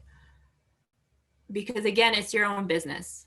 The company can set up a generic template for you to look through to see your options, but really how you do a listing presentation is going to be unique from how anyone else does it. And so you can also add a page, which you can upload any PDF that you like from here. You can also technically create your own page, which is definitely an advanced course. But you can get marketing to make you up any PDF that you like that you want to talk about on listing presentations. But if you look at the library, brokerage has a lot of pages. Look at the ones in New York, facts, tips, processes, my pages. You can see the report pages right here and all the ones that are not in there and the ones that are in there. Remove means that it is in there and you can remove it from the presentation. Add, there's a few pricing analysis ones that they don't have automatically in there. You can view them. If you like it, then you can add it in with that. And so that's the pages. This is where you're going to spend the most amount of your time when you're doing a practice, once you have those comparables. And then under here, again, that quick flyer. You can change the name here. So if you messed up and maybe you did the property name, and so now it's showing up twice, you can change that here. You can send this out as a PDF or as a presentation. And so you can send this out and write a little note with it as well. Send yourself a copy. So this is great if you do that test one and you want to show your manager, you can send it to them right here. And then again, to view, this is where I could change the view. We can get that PDF or we can do that web view, which again, the web view is interactive. It's up to date with the information on all these properties, whereas the print view is a static report. Both are great in great situations, just know the difference. So the web view changes as the MLS changes. So if you started this and 20 minutes later, something went from active to pending or closed, it will change in the web view to be the correct status. Yep, so it's a dynamic report, and then the PDF is a static report where it's set for them, and it also they can open it whenever they want. I do think that the web view does have an expiration if you email it to them, but I'm pretty sure it's like weeks, and it's quite a ways out. Yeah, it's quite a ways out, so I wouldn't worry about that too much, and you can always resend it. They have to reach out to you again. We love when they reach out to you. So again, that's Hannah presentations in the quickest little nutshell ever. Really just get in here and play around. A lot of these tools will walk you through. And again, there's so many resources for you guys for support. And if you have questions on any of these, and we can definitely do more advanced classes later on when you guys are rocking and rolling. Yes, one of the things, Natalie, before you get out of there, can you just click on more again for a second? Under there, it says assign to an agent or add a co-presenter. So if you're showing this was likely to come up for all of you as new agents.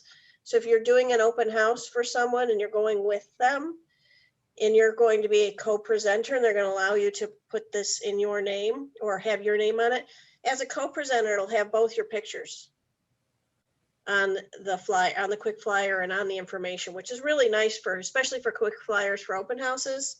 So you can fill that in and so you'll be there. That I used a lot when I was a brand new agent, or, you know, with Howard Hanna when this is a new tool. And the other one is you can have, if they say you can make up flyers to do showings, you can create them with just your picture on them. You have to have the listing agent's permission. And if you're putting it on your Facebook page, I would say, if it's not my listing, please come visit me at Jen Berger, you know, this 123 Maple Street presented by Jennifer Berger. So that people know it's not my listing, but I'm working with that listing agent. So it's just a courtesy. Trust me, as you get bigger, you're going to want that extended back to you. You don't want people, and there are people who will just put up listings and make them look like theirs all over the place. But, you know, I encourage you not to do that. Thanks. So see, Natalie and I are both on there now. I like her little Bitmoji, but use your professional photo. Yes. we all love the Bitmoji, but use your professional photo. So people actually recognize you, because we're not actually cartoon characters yet. Maybe 10 years from now we will be, who knows? Yeah, again, your face is your brand. So you definitely want your face everywhere and not another representation. And Shauna, I don't know if you caught it, but she said today, make sure your photos match all over the place. Don't have a variety of different photos. Make sure, unless at least the same photo shoot. So your hair's the same color, all of that. Like, unlike mine, which is not the same color as it was in that picture. I need to get new photos. Anyway, good job, Natalie. That was super, super, super quick. We have tons of videos on this that are available on Hannah U under our YouTube channel. Sorry. You good? Does anyone have any questions for Natalie? You guys overwhelmed? I think we're really going to have to play with it for a while. There's a lot of. You are correct. You are absolutely correct, Jamie. That is what you're going to have to do. And like I said, pick one, work on it. You use yourself as a test is the best way to learn it. And then again, you have any questions, I can save you 5 minutes. Any of us can save you 5 minutes. We would love to. So definitely reach out with us and just focus one thing at a time. Let's go back here. I had one question. Sure. Is there another CMA that can be done through Paragon? The MLS? The different MLSs, I do believe there is ways to do the CMA through there. For that, again, it's compare them. Do one on each and which one you like best. I definitely want to try both to see what works best for myself, but that one that you just presented through Hannah, that looks pretty good. Thank you. Yep, and our RPR can do CMAs as well. Yeah, so you definitely want to kind of look at all of them and see what information and how you present. Yeah, just get comfortable with one and use it. But the Hannah presentations is very robust. It can do a lot. And I know that I haven't seen an MLS CMA in a while. They used to be not very attractive. They may be better now, but all of you are from different MLSs. So, you know, again, ask your manager, you know, which one looks the best, is easiest for a consumer to find their way around.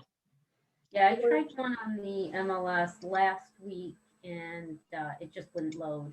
I had no luck with it whatsoever. I tried multiples, but went into RPR and it was successful quickly. Yeah, and RPR, everybody has access to through their MLSs, regardless of which MLS you're in. But again, HANA presentations being free is pretty easy to use, I think. But again, you just find one and stick with it. And, you know, ask around your office and ask your manager.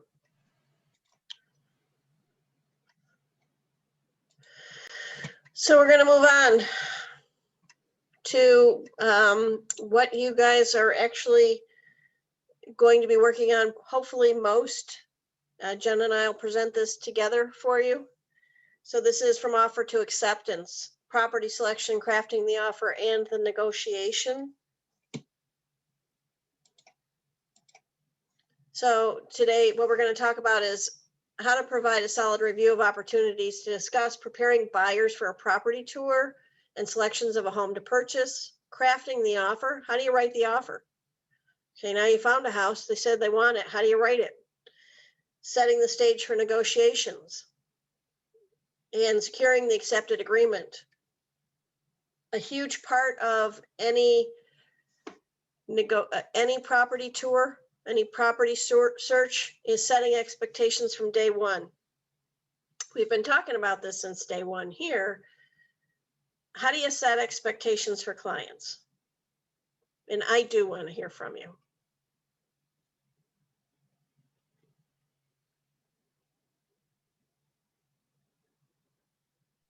I'll wait. I'll go. Yep. About, you have to know what they want and what they need and explain the two differences, I guess, to them, their wants and needs in a home. That's certainly a step. Yes. How else do you set expectations for them?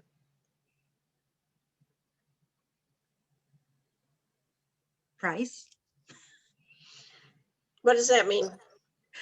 You don't want to show them something they can't afford, right? Right. Or so what's the expectation? That they have a pre-approval? Yeah, Yes, pre-approval. and that they have pre-approval, that they've been to a loan officer, that they are able, they've proven that they're able to buy. That's great. That's one of them. So who else? What else? What are some other ways we set expectations?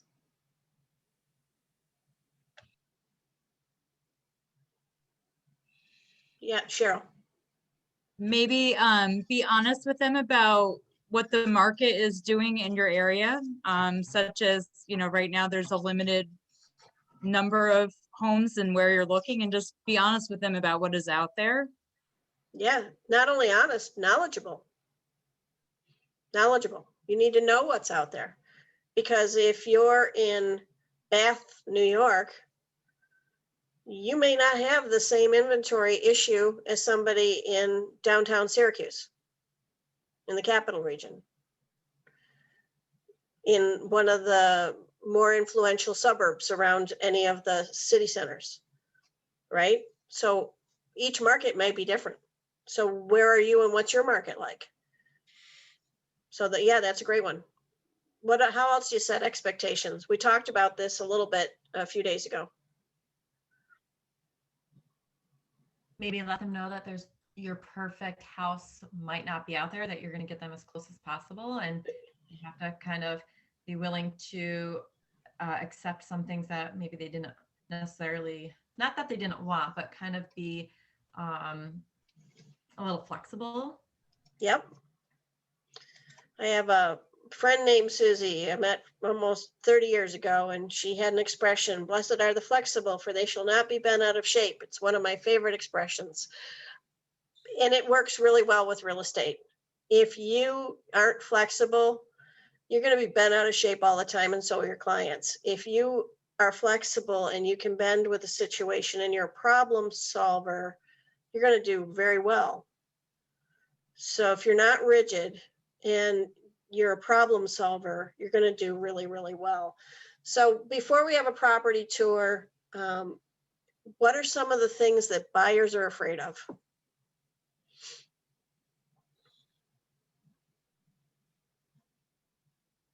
Problems with the home. Problems with a home, they don't know. What else? Missing out on their dream home. Missing out on the perfect house that doesn't really exist. What else?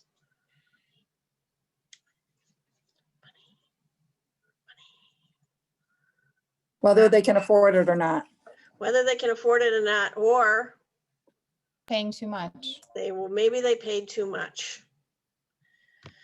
So how do you put their mind at ease on any of those? Let's start with the money. How do you put their mind at ease on the money? CMAs. CMA. So how many realtors do you think do a CMA for buyers looking to write an offer on a home? I don't have an actual number. Not enough. Not enough is a Not good many. answer. Very, very few. If you're buying a home, if you're buying a car, do you want to know what other people are paying for the same car, for the same house in the same area? That's not really information truly that a home, an average non-realtor person really has good access to. You have the good access to those numbers, the true numbers. They get zestimates, which are confusing and often wrong. So you need to be the expert. What about fear of missing? How do you handle, well, if I buy this house, what if the house I really, really want comes up for sale in 2 weeks? How do you handle that? If it's a Howard Hanna, maybe talking about the money back guarantee program. Possibly, yeah, that's a great one. What else?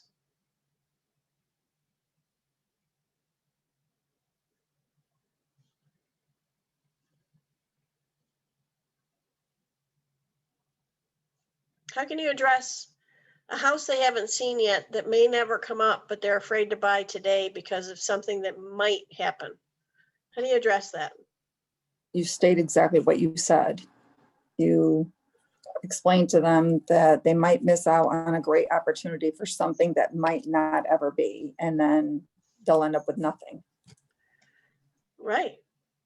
So you need to manage their expectations. Jen, did you want to say something? And make sure that they don't forget why they're going through all of this pain in the first place. If it's to get their kids in that school district, or if it's to downsize or upsize because your mom's moving in, what's their why? And a lot of people can get away from that and get really bogged down in the nitty gritty, the money, the what ifs. It's our job to keep reminding them to say, but if we pass on this house that's 85%, does that get you closer or farther to your why? And a lot of people, they get totally wrapped up in the minutia and forget the bigger reason of why they're going through all of this, because this is painful in the best of circumstances. So keep reminding them, it's our job to keep reminding them why they're doing this. So motivation and urgency are going to be really important in finding out where your buyer is. So why are they moving? And how important is it to them? What's their time frame? So if they say to you, and you will have lots of people say this to you, I'm not in a hurry. I can stay where I am for a while, but I'm looking for the perfect house. Okay, you're not taking them to see 10 houses a week. You're going to really clarify when you're taking them out to see houses, this is a house that they really want to see. You're putting them in Real Scout is what you're doing, and watching their activity. But you do have to stay up with their activity, and you do have to call them and talk to them from time to time, but you don't want to be driving them around. If they tell you they're not very motivated and it's not urgent, but they want to see 40 houses this week, that's not a good use of your time. And yes, you may lose someone like that who suddenly drops in an open house without you and buys the house. And you'll So be ticked. what would you suggest if a client says that I'm not motivated, but I want you to show me a number of houses? How do you handle that situation verbally? I would, and this may sound a little harsh, but somewhere in your first meeting with the buyer, you need to explain to them how your business works. The consumer assumes that you all get paychecks. And so on some level, you need to say, I'm an independent contractor with Howard Hanna, who is my broker. They offer me all sorts of support and services to serve you, the client. But at the end of the day, I am on 100% commission and I get paid once a deal closes.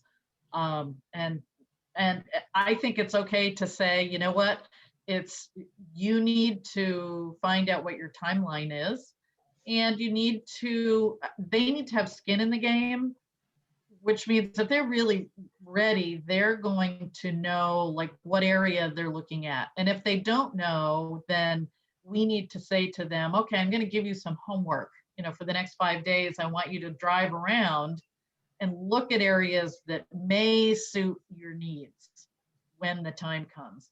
But, a lot of consumers think that you all get paychecks every week, regardless of whether you sell a house or not. So I don't know, that may be a little harsh, but Maggie, what is your suggestion? Mine's similar. I say to them, I'm happy to take you out and show you houses that meet your 8 out of 10. Is this house meet your 8 out of 10? Because you told me that you want the perfect house and that you're not motivated to move anytime soon. So is this one 8 out of 10? Is this a house that if we went there and it met everything, would you be willing to buy it? Well, no, I'm not really in the market to buy right now.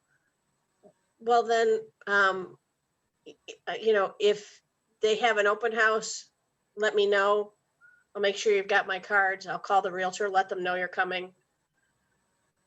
Protecting my own tuchus. And let people know. If it's an 8 out of 10, yeah, I'll take you. If it's a 5, I'm not taking you because you've set the goals. But I'll let them know it. This was the conversation you and I had. Fred, you said that you weren't very motivated unless you found the perfect house. How close is this one? So yeah, and anyone who jumps through the hoops to contact a bank and get a letter, even pre-qualifying, not even pre-approved, but just a pre-qualification letter. If somebody's willing to go through that pain because they do pull your credit, those letters are only good for usually 60 days. Shauna, you can pipe in. 90 usually. 90 days. So unless their time frame is we need to buy a house within 90 days, so if somebody, Lisa, is not willing to go jump through that hoop, you really ought not be showing them any house anyway. So, that's a way to put it back on them. So, because they need to be ready, willing, and able, and you need to know whether they're able. I had a realtor on a listing of mine submit an offer, cash, and my private comments always say proof of funds to be submitted with the offer or pre-approval. So I said, where's your help me, Jen, I'm stuck on the wrong word. Where's your proof of funds? Oh, proof of funds. Where's your proof of funds? And she says, oh, no, she sold a house in Kentucky. She's good. I said, where's your proof of funds? I went on letterhead from her bank, her financial institution, or her attorney. She went back. I said, I've got 5 other offers. We want to consider your offer, but I won't present it without these funds, without the proof of funds. She went back. Her friend had a friend say 2 years before, if you ever sell your house, let me know, I want to buy it. That was it. That was the conclusion of the deal. So when she went back to the friend said, oh, I don't really want to buy your house. The house was not sold. The realtor did not do her due diligence. So you need to.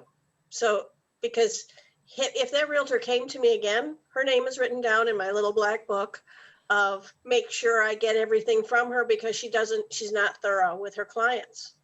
She's very nice. She was lovely to talk to, but she wasn't diligent. And so you want to have a reputation of being dotting your I's and crossing your T's. And it's a trap that every single one of us, when we're new, fall into, Lisa, where you're like, oh my gosh, I've got a client. I finally have a buyer. They're a real buyer. I'm going to drive them around to Kingdom Come, showing them whatever they want to see. And then that gets old really quick. And, I've owned a salon for the past 20 some years, and I fell into the trap of building a business and doing anything and everything they wanted me to do. And now starting this, I'm not going to repeat the same mistakes I did, because now, years past when you try to pull back and say, I'm not going to just give you nail art or whatever. And then in this business, I'm not going to do this to you just to keep you. They're going to leave regardless. So correct. I want to make sure that I'm making the right steps from the beginning so I don't have to backtrack. And it will happen though, just because you will get excited when somebody says, oh, yep, I need to move. I'm ready to buy. And your own fear will be like, I don't want to ask them the hard questions. I'll show them some houses, but it will become apparent very quickly who's real and who's not as real. And that's something that you just sort of have to learn. Shauna. One of the things that I've already gotten to the habit of is, requesting the sit down so we can go over even not just their information, but a buyer's agreement. Because I had this one lady interested in one of my listings and then got confused about it and then turned around and said, well, we're looking for this area. It was in a different area. And she said, yeah, just send them to my email and I'll look them over. Just send listings to my email. So she wanted me to work for her, but she had other agents that were sending stuff to her email. Well, look, I'd like to sit down with you and your husband, and if we can do that, he's really busy, he can't. I'm like, well, then she's been in the same apartment for 11 years, complained about it, but it was really about, well, I'd like to, and she had a pre-qual, but she didn't seem, serious. Follow your gut. It's almost always going to be right. And guess what? Some of those you're going to miss an opportunity. That's okay. There'll be somebody else. Sometimes you're going to hit it wrong, and that's okay. It's part of the business. There's no business where you're going to get 100% right 100% of the time. You're just not. And we all have days where we screw up, and we can be apologetic and all of that. And what we can do is try to do better the next day, because it's going to happen. It's going to happen. We're not going to really address this, but you would never take a listing without signed listing paperwork, right? So why the heck would you work with a buyer without a signed buyer's paperwork? And we will be talking about that at the end of Fast Start. We do have a great class with one of our local managers who also happens to be an attorney, who's going to go over that paperwork with us. So we will be doing that at the end of Fast Start locally. Fear of buying a defective house. This one's a real problem right now with the seller's market. Why is this a problem?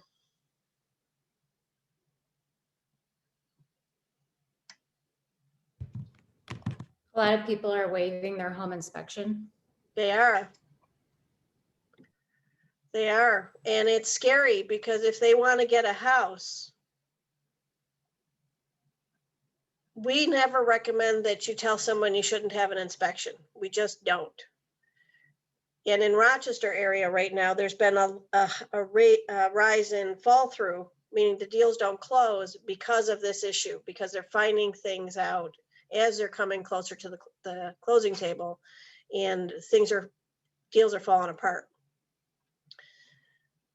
So I put a high value on a good home inspector and a home inspection. And there are really terrible home inspectors out there. So you do need to find out who's good and who's got the up-to-date equipment with the photos and all that stuff. But this can really be problematic right now. So if your buyer says, hey, I'm going to waive the inspection, I want to know, and I will say to them, so let's say the electrical isn't any good. Do you have deep enough pockets after you close to redo the entire electrical in your house? If they do, I have had people that do, I'm okay with that. If we're looking at a $60,000 house and they're putting together every single penny, they're looking in the couch cushions for money, I'm going to say, are you sure this is a decision you want to make? Because if you really have a major problem, how are you going to repair it? This is the home you want to live in.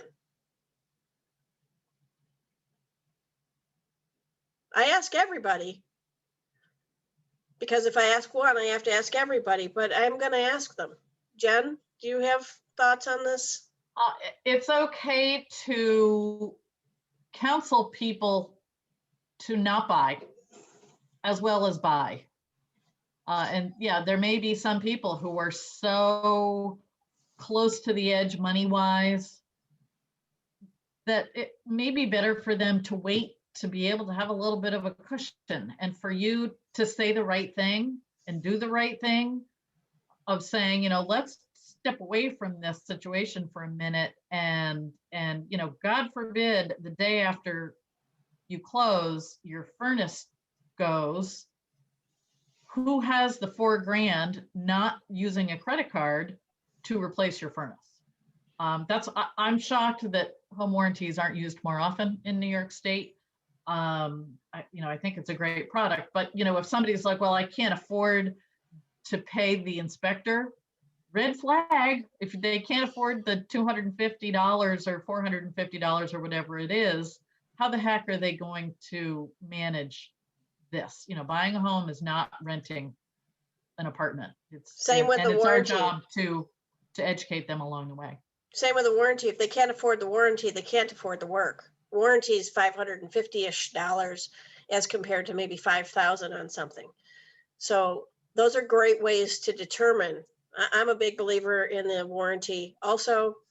And so on a house that may have problems, it's your responsibility to let them know what potential problems you see, and you will get better at this as you go through a home with home inspectors, because they'll start to point out things and you'll start to learn things.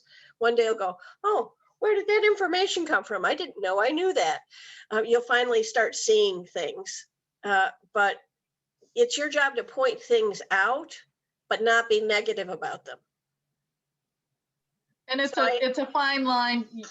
Every inspector in New York State has to be licensed. You are a licensed realtor. You probably are not a licensed mortgage person. You're probably not an attorney. You're probably not a home inspector. So don't play one on TV. You are who you are. And yep, anything that you see that really jumps out at you, you can certainly point it out to somebody, but don't start putting on an inspector's hat because you're not one. So I'm sorry. And by the way, tomorrow I'm having in the Rochester, Western New York is having a Ask the Experts home inspection. I have two American Society of Home Inspectors who will be on it. You guys are all welcome to join if you want that. I can send you all the link for that. They're talking about home inspections and what to look for and what not to look for, and what reports mean. So I think it'll be a good class. And you know what, also, just be aware, there are some inspectors out there who are deal killers. You want a good inspector who's reasonable. It's my word for 2021. Let's just all be reasonable. It is your word. Me too, I see. It's so, 1 to 2 tomorrow. Just be aware, and you'll ask your manager, ask other agents in the office, because, say, hey, what do you know about this guy? Because there are some inspectors out there who think it's their job to kill every deal. And, at the end of the day, you want homes to be bought and sold. So, just be aware. It seems like in every marketplace, we all have them. Yeah, so the 2 inspectors I have tomorrow, for any of you who choose to join, they're inspectors I've worked with, and I work with them specifically because they are deal makers, not deal breakers, and they're great at walking around with buyers and showing them things and saying things like, hey, Shauna, so this is something you might want to take care of after you own the home. And I've once had one of these inspectors say to one person, you should probably walk away. And he said, I've said this twice in my career. And he was right. It was, there was a 1-by-1 holding up the roof. And that was just one of 12 problems that were significant. A 1-by-1, I'm not kidding. They took out a chimney. I don't know why the roof was up. It was a miracle. All right, so selecting homes to consider. You want to confirm the style of the home that they want, the price range and the features that they want. You want to review their list of 3 must-have and 3 nice-have items. It might be 4, might be 5, depending on the size of the home, depending on their price point. Figure out, rate them. What's number 1 on your list? What's number 2? What's number 3? Are they realistic in the market?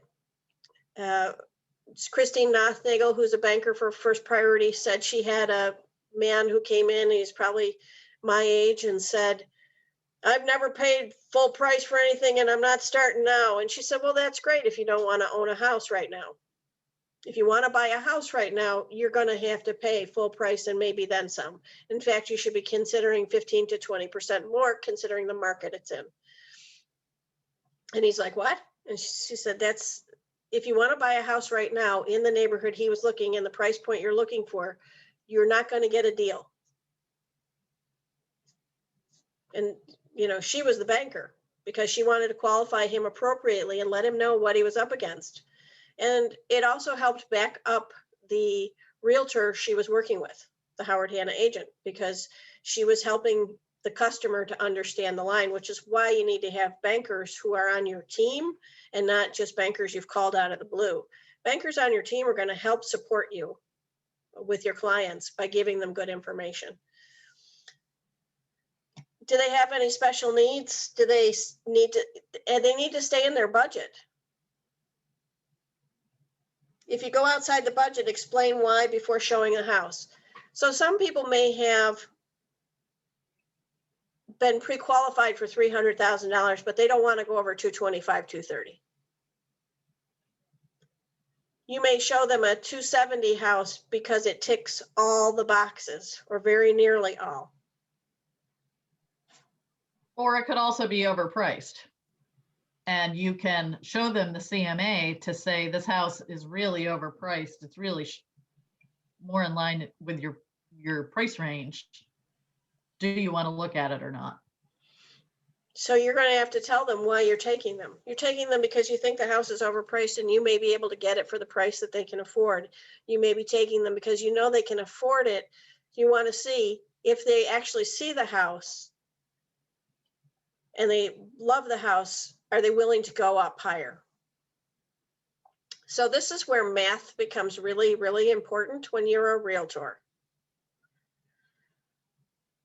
Really important. So how many years are most mortgages written for? 30. 30 years. Okay.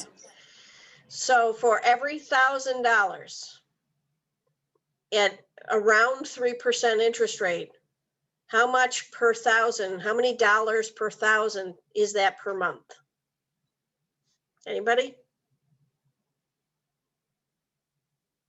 5, 10, 15, 20. What do you think? I think it's 20. Now that would be a lease on a car, $16.67 per thousand on a 5-year lease. So it's 5. It's around 5. Right now it's around 4 1/3. So approximately $5 per thousand. How many people own their house for 30 years? Most people don't, though. 7 to 10 years is the average. So if you know the per thousand rate of $5, you can now start to talk to them in smaller. Instead of talking about 150,000, start talking about the monthly payment. So would it be worth an additional $20 a month? Would it be worth an additional $40 per month? Yeah, $40 per month, no big deal. Great. That's this much money. Do you see where that makes sense? It may be a good idea. They're relatively inexpensive to get a handheld mortgage calculator. I mean, it can be used as a regular calculator, but it makes it like totally idiot proof. Because it's got the interest button, it's got the term button. So you can show them right on a calculator, this is what you're saving. Buyers live in the payment. Sellers live in the price. But buyers, for the most part, live in the payment. So get comfortable with doing the math, knowing how amortization schedules work. And, with using a mortgage calculator, it really does make it pretty idiot proof. I think there's mortgage calculator apps also. Oh, there is. Yeah, there are. Yeah, there actually is one on GoHanna. I think there used to be one. There is.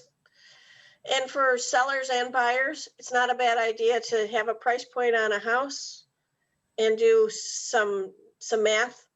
This would be your payment approximately, or this would be what you walked away with on an Excel doc with 5 or 6 or 10 different scenarios.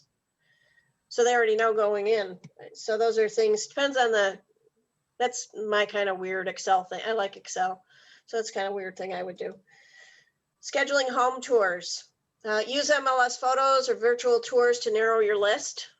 Try now with virtual walkthroughs. That is a great way to eliminate houses. Have them to do the virtuals. I will tell you that I have seen houses. I saw a house several years ago, virtual tour, and I thought, I'm going to buy that house sight unseen. Thank God I didn't. The pictures were phenomenal. The house was a nightmare.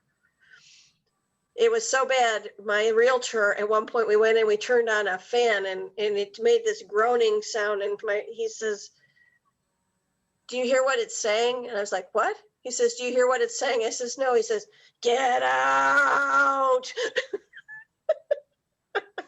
I was like, okay, yes, that's what it's saying. It was such a nightmare. And I thought it was going to be this absolutely stunningly beautiful home. Pictures, some people take really, really good photographs of really horrible properties.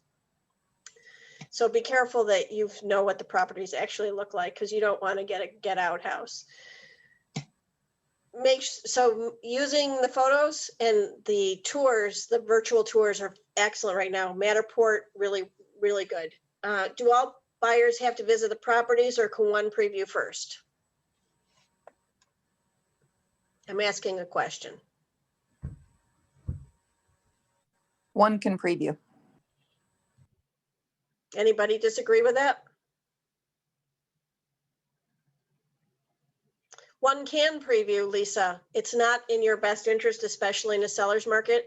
You try to take everyone who is going to be a decision maker there for the tours. Just because it's making double or triple the work for you. Oh, okay. So everybody within that like family goes.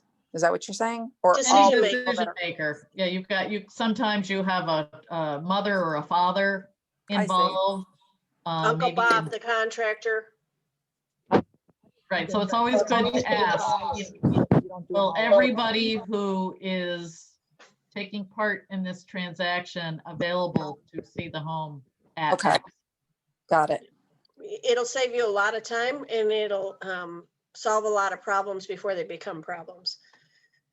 Find out what their flexibility is to look at homes. Some people don't have great flexibility, so you're going to need to know what their schedule is and learn how to work with their schedule, because their work may prohibit them from being able to go out in the middle of the day or before 7 o'clock at night. If they can't go out before 7 o'clock at night and they're not available on weekends, you're going to have a really tough time. Because if they're really motivated, they're going to have to carve out some time to go. Because people whose sellers do not want to make their homes available after 7 o'clock at night most of the time, unless they're highly, highly motivated to move. Other decision makers need to be consulted, parents, people contributing funds, or who are going to be doing some of the fix it up and repair it. Showing process. Feedback's important. Feedback from whom? The buyer. Buyer or buyers. Be careful to get, if you have more than one buyer, get their feedback separately. Anybody know why? Difference of opinion? What, Tim? Difference of opinions? Different opinions, and they don't want to upset the other one. He really wants this thing, but I don't care. This is more important to me. They have different priorities. And it's very important that you learn how to get their priorities together and on the same page, but try to get their feedback separately and see if you can figure out where the middle is. And depending on the relationship that they have, some people are very open, they work very well as a couple, and you're going to know which ones you're going to have to work with more independently. I have worked with buyers time and time again where one person is, all the money is theirs, and the person who is not going to be on the deed and isn't putting in any money has all the opinions. It's a pain in the neck. And it's really hard to get them, the person who's going to buy the house, to say, listen, I'm buying the house, it's my money, you want to have an opinion, give me $50,000. Shut up, put up or shut up, buddy. It's really hard. And it happens quite frequently. So you have, those are tough. But they're decision makers. And you're not going to change the dynamic of their relationship, most likely. Showing etiquette, no negative comments in the house. Anybody know why?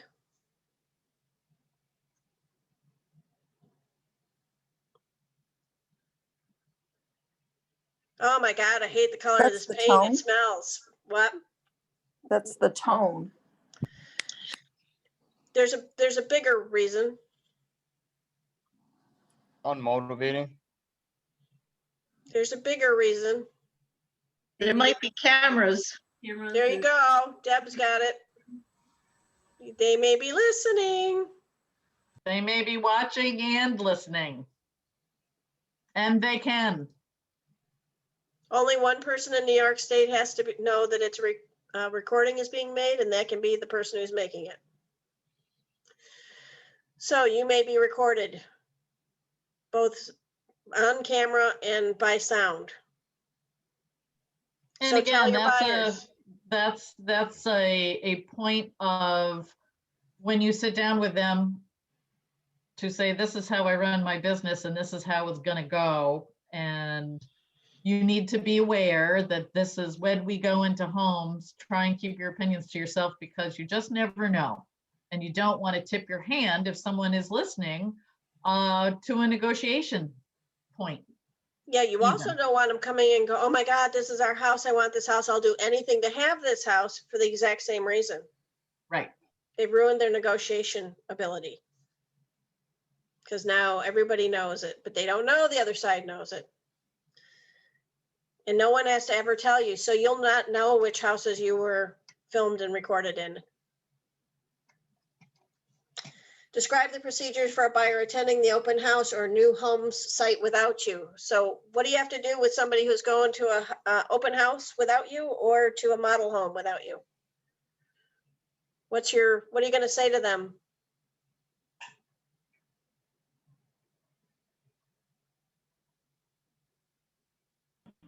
Be on your best behavior. Well, more importantly, how are you going to make sure that they're not going to work with somebody else? I'll notify the buyer's agent. First, you're going to give them an armload of your cards, and you're going to say, if you go out to an open house, first, I'd like you to tell me what you're going to, so I can do a CMA for you, and I can call the listing agent to let them know that you're going to come and that you're serious. You're a serious buyer. I'm also letting them know that this is my client with whom I do have exclusive right to represent paperwork, because that's how I work. Same with a model home. Model homes in particular. Model homes have this culture of, hey, I can give you a 0.5% less if you work with me, or I can take a whole % off. It's such bad form, but you will come across it with new construction, depending on your local marketplace.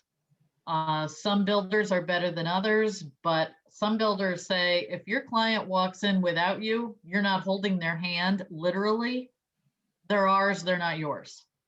So again, it's an education that you need to educate your buyers to say, even if hadn't even thought about new construction, let me tell you what you need to know just in case you happen to be driving around and see a pretty model with the flags flying that says it's open and you want to stop in. Here's a stack of my business cards.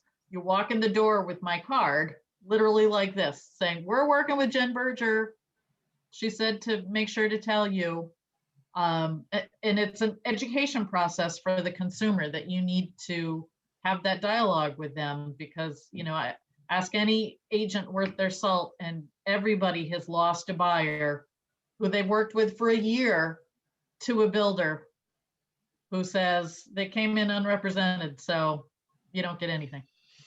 And another thing that you can do other than your cards with new builds is, if you know they're looking for new builds, you can register them at every new build, which means you can send in that you have buyers who are looking that are attached to you, and keep track of all of that paperwork, all of those emails, so that you've filed away that you did actually register them as your client. And Protect your most business. listings, new construction listings, will say right on the listing, please register your buyers.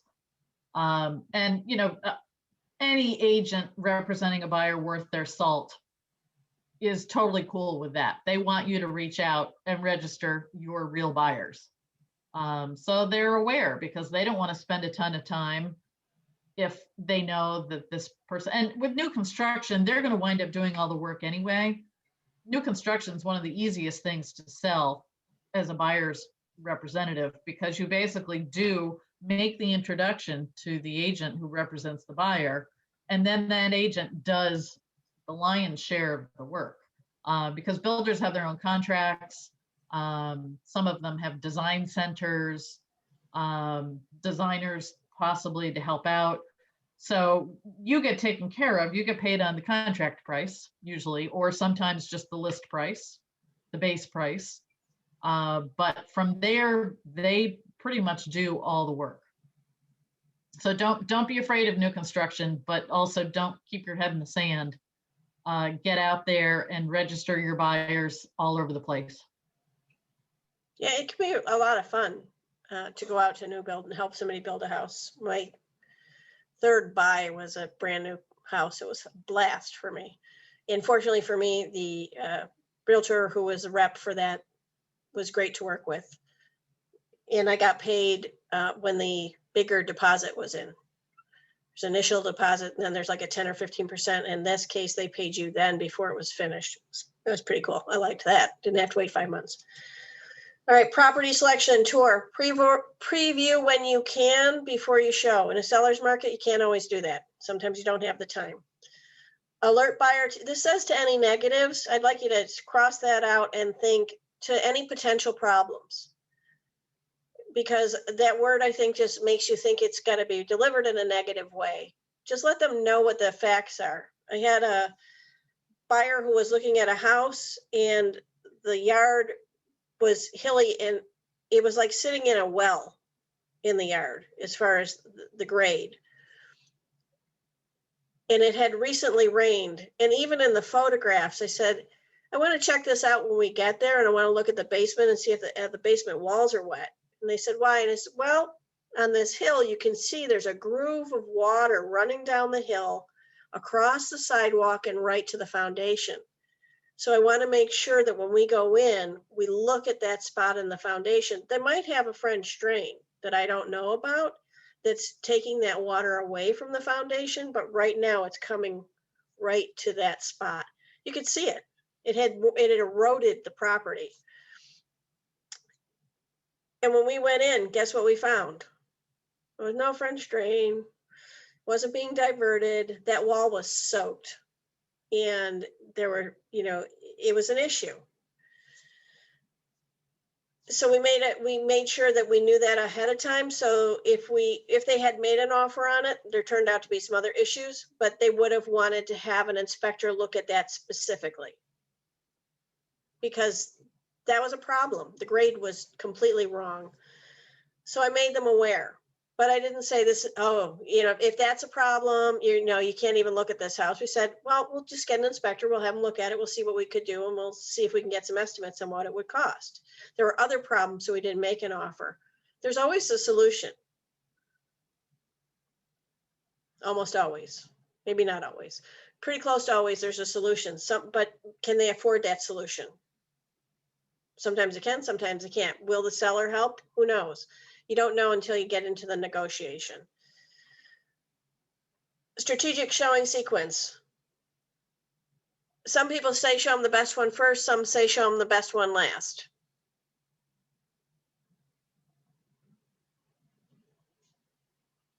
Do you have an opinion, Jen? I really don't, because I think everybody's different. I mean, some people want to cram in as many as they can see. So you're going to want to, like you said, map out your route. And what you may think they think is the best, you may be completely off base. So, I don't know. There's definitely two schools of thought on that. I don't know. I think it's important that people take their own notes. Again, to have them have skin in the game so that because if you're looking at a ton of houses, they're all going to start looking alike. And they're going to forget, wait, was that the one with the nice backyard? Or was that the one with the finished basement? Or was that the one with the new granite? So, have them make notes, but I don't have a strong feeling one way or the other about that. I was all about, the efficiency of people's time and mapping out and making sure you knew where you were going. Make sure you have a full tank of gas. If there's sure you one have that snacks if they have kids. Well, there's one thing that I've done in the past, and I try to show them the house I think might have the highest rating by their, what they've told me, so that I can, if it's open houses, so that I have the opportunity to swing back if they wanted to take that second look. So I try to put it in the time schedule. So when was that open house? 11 to 1, 1 to 2, 12 to 1, whatever. So I try to put it in so if I need to, I can loop back. You don't know, can't always, because some realtors do this thing called a power hour, which is awful in a seller's market. They open the house for 1 hour and they try to cram as many people through it as quickly and as fast as they can. I think it's awful. But you'll see there's whole entire companies that's their philosophy. They keep it. With COVID, I went way longer and worked with other realtors to help them at an open house so that they could keep the house open longer to get more people through and give them actual time in the house, because in our area, we were only allowed to be one group at a time. This says occupied homes first, vacant homes last. Anybody know why?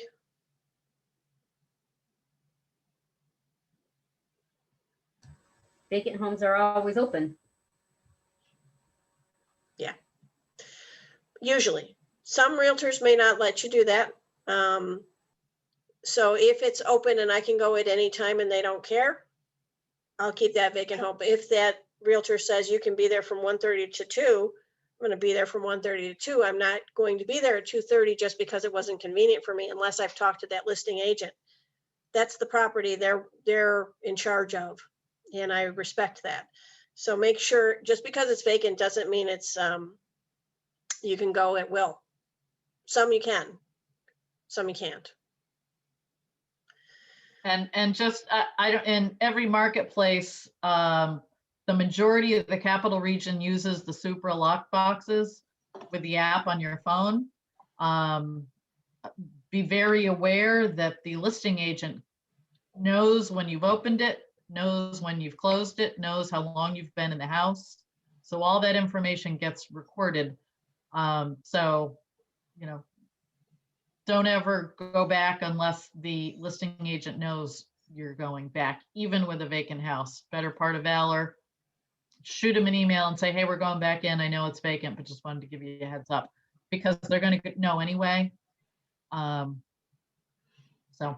So this is something that happened to me once, and at the time I was torn with what I should do.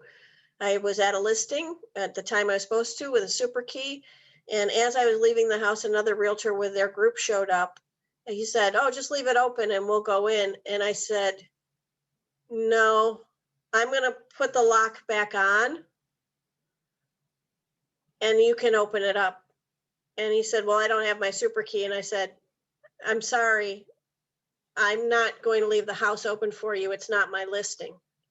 So I'm going to put the super key back on. I'm sorry, I don't mean to be a pain in the neck, but I'm responsible for the house if it's opened in my name, and I don't know you. And even if I did, I'm going to lock it up. And if you don't have your key, why are you even here?" So, and I felt bad, and I was a little, it was awkward, and I felt uncomfortable with that, but you have to protect yourself. I had no idea who this person was. You did the right thing, Miss May. Thank you. I still feel bad about it. I don't like to disappoint people. Makes me feel terrible. Overlapping can be appropriate. When it's not COVID, you can be going like ants through a house.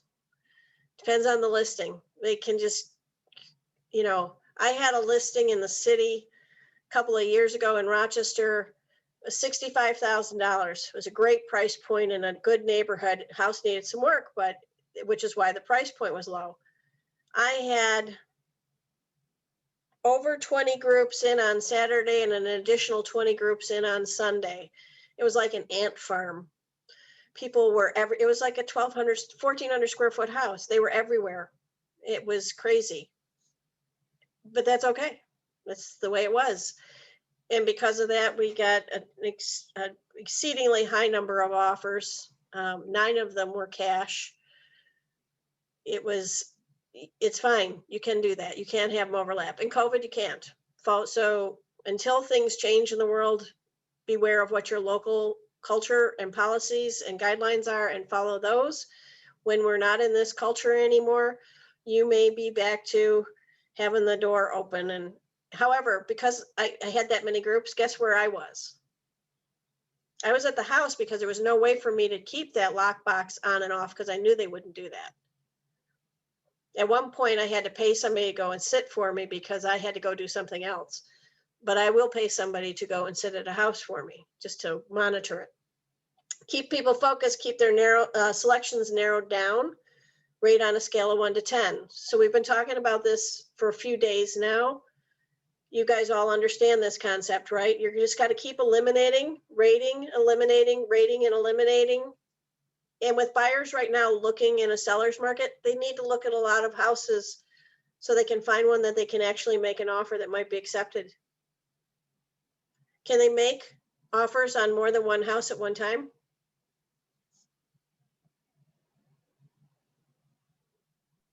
Yes. Anybody else? Anybody think differently? Both accepted. Pardon me? I wouldn't. What if they both get accepted? So the only way they can make offers on 2 houses is if they can carry them both. Because if they are both accepted, it's a contract. You can't write a contract in good faith where you can't carry 2 mortgages. So I'll change my answer to no. It's a good change. And I'll tell you, there are rogue agents out there who in this type of market will do it and hide behind the attorney approval. It's a horrible, horrible practice, and don't do it, but you will hear of people doing it out there. And in New York State, we are an attorney state, so every contract gets approved, reviewed and approved or tossed out by an attorney, and the attorney does not have to have any reason for canceling a contract during that attorney approval timeframe. So don't play fast and loose. If your buyers want to do that, it's a horrendous practice, and ask your manager. Yeah, it's not a good practice. Yeah, the attorney approval thing, don't rely on that. Tell them you can write one offer at a time. Again, set expectations before you go out. If you see two houses, we're going to have to decide on those, have it decided on before we move on to make an offer on another house.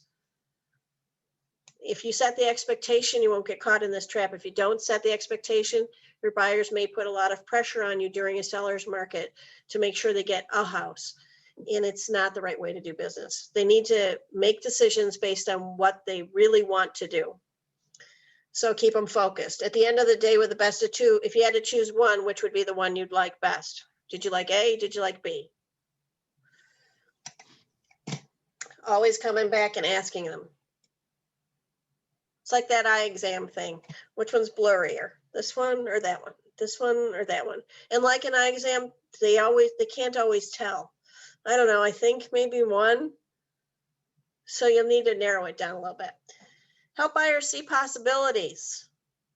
So let's say we go into a beautiful, huge 25 by 20 room. It has hot pink shag rug. It's got deep purple walls. It's got a black ceiling and it's got chrome everywhere. Person who lived there loves it. Your buyer is not a fan. How can you make them see potential? What kinds of questions can you ask them?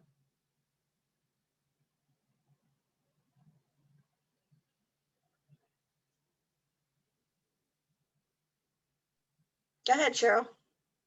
Maybe just ask them how they could use the space, or bring to light the positives and ask them how they would go about using it for themselves. Perfect. Maybe. That's perfect. That's it. You want them to visualize the space for themselves. So, and they say, oh my God, I hate this room. It's giving me a headache. Well, what would you do in here? I'd put down a wood floor, cream walls. I'd put down some really airy curtains. I have this beautiful piece of art I'd hang on this wall. I'd open up all this for light. That sounds beautiful. They could say, I'm going to make it a concrete floor and cover it in black paneling and put spider webs from the ceiling. That's terrific. It sounds just like something you'd enjoy. Not me. I don't want to be there. But whatever it is, whatever their vision is, help them visualize it. So these are this pictures in this this before and after. This is the same room.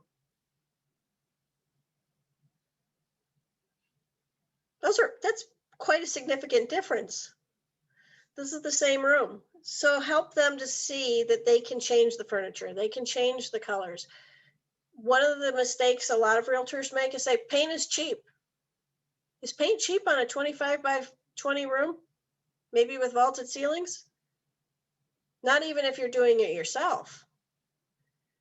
And maybe they're a terrible painter. And if they're, so don't make financial decisions for them by saying, paint's cheap. You can get paint cheap and you can just, get them to visualize, get them to imagine it, get them to paint a picture mentally. That's going to go further than any of the statements about, don't dismiss as it being inconsequential, is what I'm saying. Does that make sense? And you can say, you could tear up the rug. Do you know what's underneath that rug? Under the whole room? You might be able to look on the edge and see it's wood on the edge, but you may not know that there's a burn mark and concrete in the middle. It's amazing what you can find behind walls and paneling and under carpet. May not be what you expect.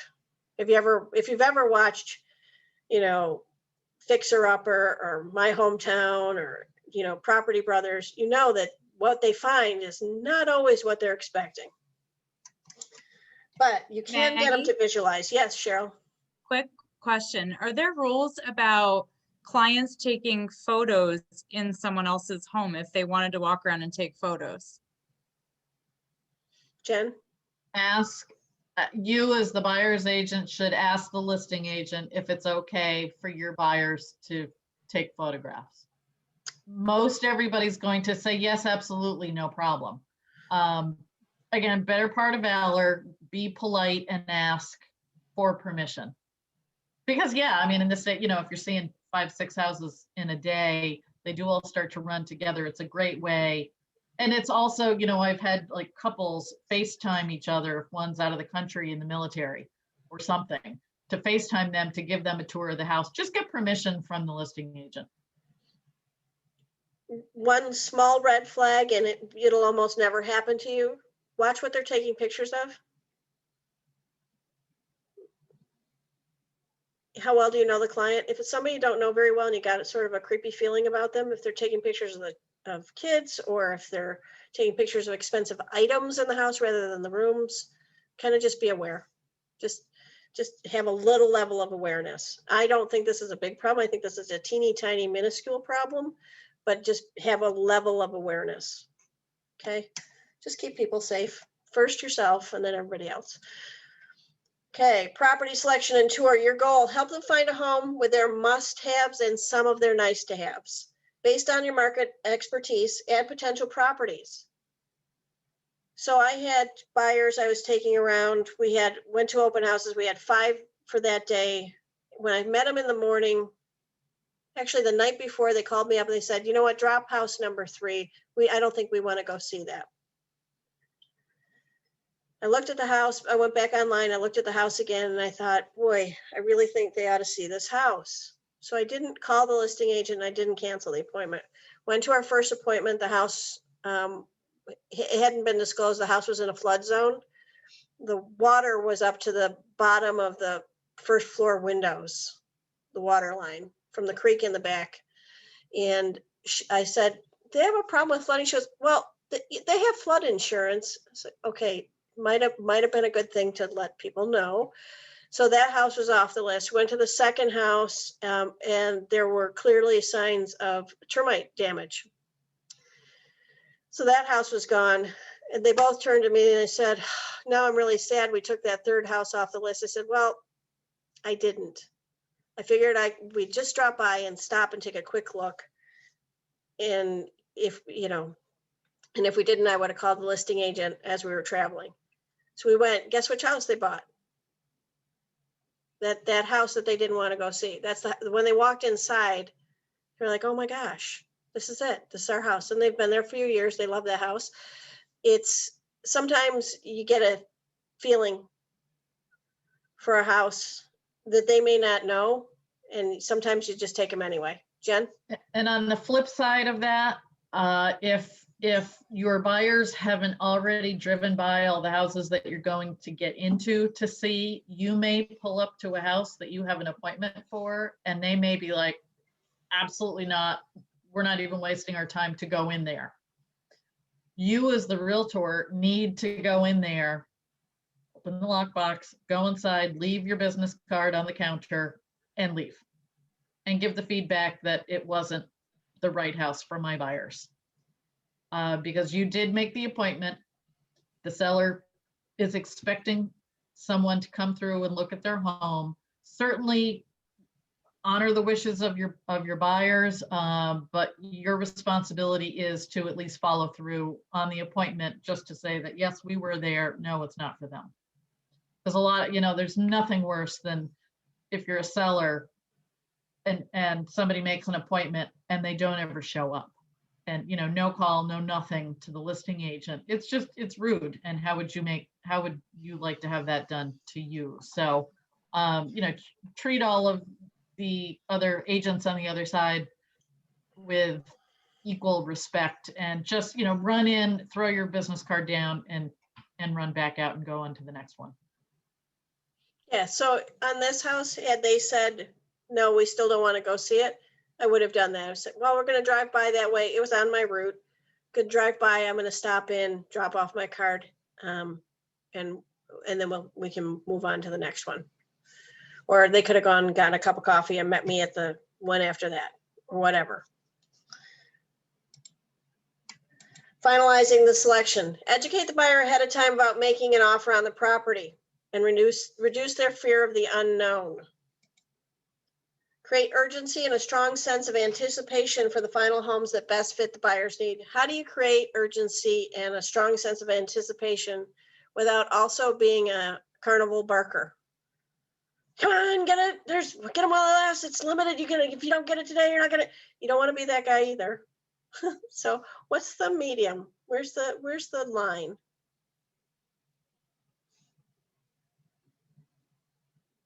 Because you kind of have to give them the sense of urgency, but you also don't want to be a carnival barker. So how do you do that?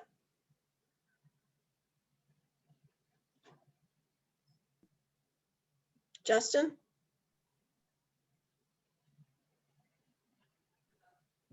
Can you hear me? Yeah. Okay. I would try to highlight their motivation for wanting to move in the first place. Great. You always got to bring it back to them. Why did they want to move? Why do they need to move now? And, one of you said earlier, talking about the market, I'm sorry, because your faces keep moving around, when people turn off their cameras. So I've lost track of who it was. Somebody said, remind them why they did it, why they're moving, and what they need to do, what their goal is, what's their ultimate goal. Yeah, that's great. That's how it's their urgency, not yours. So one things I haven't said yet that I would have said probably about 10 times if you're alive and in person is don't get married to the paycheck. Never ever get married to the paycheck in real estate. Get married to the relationship. Get married to doing the right thing for the right reasons. Your fiduciary duty literally means to put your client's needs ahead of your own. Get married to the paycheck 5 minutes after you close. And every other time, assume you're not going to get paid until you close. Just let it go. Because you'll be much less frustrated and much more able to do your job mentally if you just concentrate on doing the right things for the right reasons. Things will close. Customers will be happy with you. They will become clients for life. They will refer business to you when you do it for their right reason. You have a literal fiduciary duty, putting their needs ahead of your own. And it's one of the hardest things to do, especially when you're new and you've been shelling out money just to do this job and you haven't been making anything.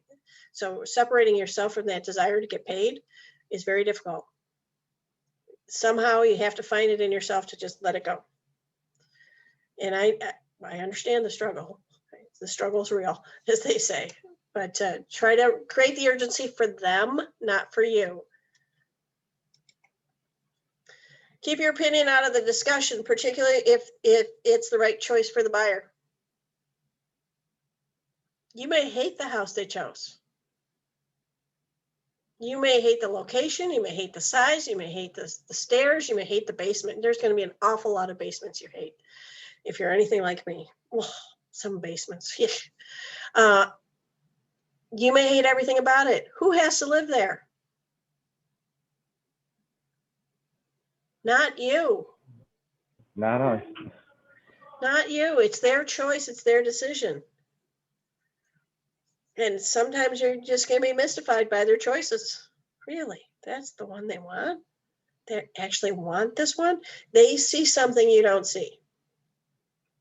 When I bought my first house with my husband, we were all of 21 and 23. He saw the potential in a house that was also a seller's market, and we had already lost 5 houses. The one that we could really, really afford, I thought was hideous.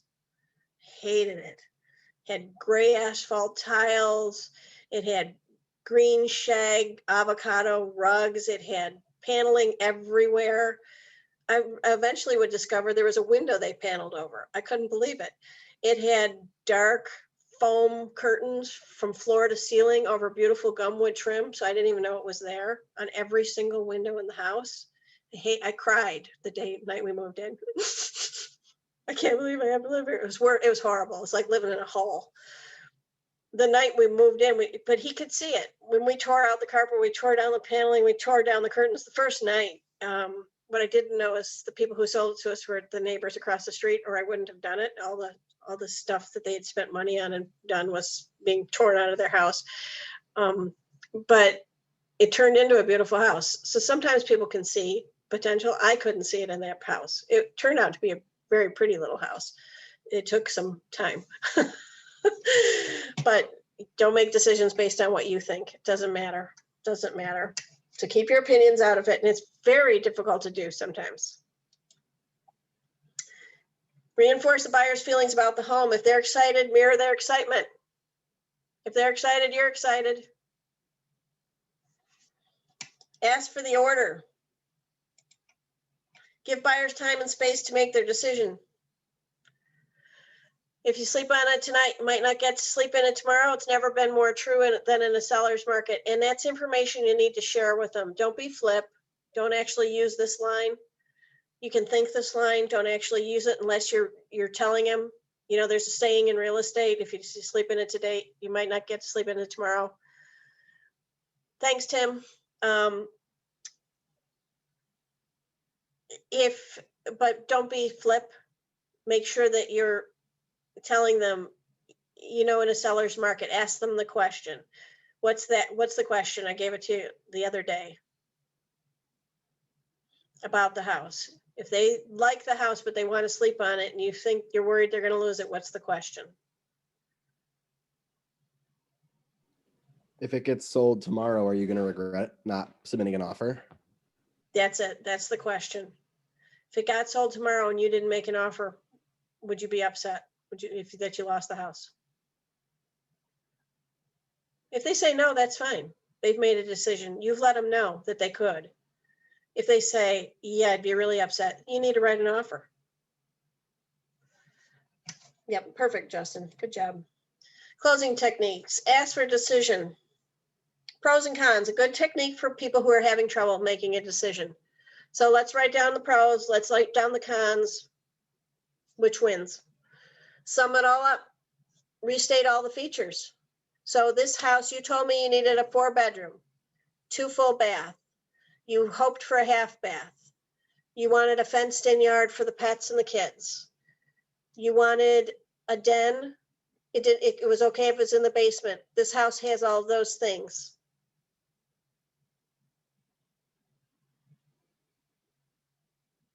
Sum it up. Isolate a single issue.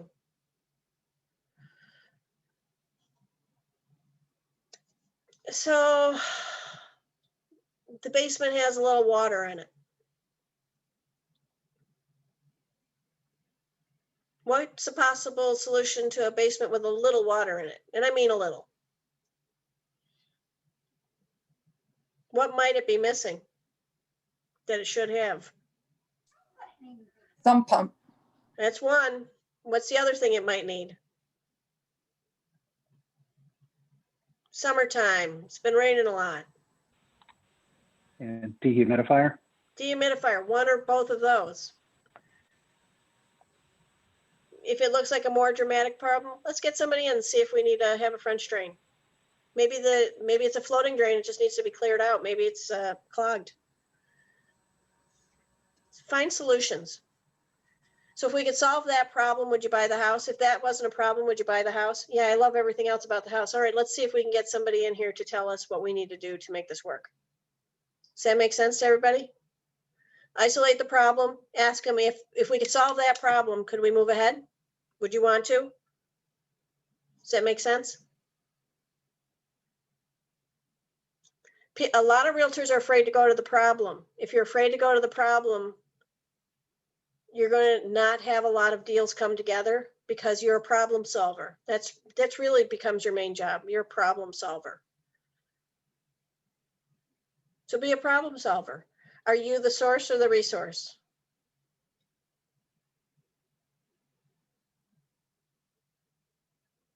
Resource. You're the resource. So you need a list of vendors. What do vendors live in? Houses. So vendors are also an opportunity for prospects. So build your vendor list. Build your sphere. Build your opportunity for more business by building your vendors. Assumptive close. If I came over to right now with a purchase offer and we could fill it out, how's 7 o'clock? Went to see a house. They kept saying, oh boy, I really like this house. Great. I'll be over at 6 with a purchase offer. You want me to bring a pizza? Sure. We'll sit down. We'll write the offer. They may not have told me they were ready to write an offer. That's an assumptive close. I like assumptive close. I personally like it when I'm doing a listing presentation. I assume when the minute I come in and sit down, I've already got it. That's my personality. I don't care who I'm going up against. I'm getting that listing. I assume it. And I have said, and I do say to sellers and buyers, sometimes they'll say, well, I was going to interview this person, that person. I'll say, but you've already met me. Why would you need to talk to anybody else? Who's going to work harder for you than me? And they usually laugh at me, and then they sign the paperwork. But you got to do what fits your personality, because that's not going to work for everybody. And that's okay. You're going to find your own way. You're going to find the thing that works for you. That's just who I am. That's the way I've always been. Unfortunately, no one's going to be able to change that. Should it be changed? Maybe, but that's the way it is. Alternate choices. If we can find a solution to the financing, would you want to submit an offer today?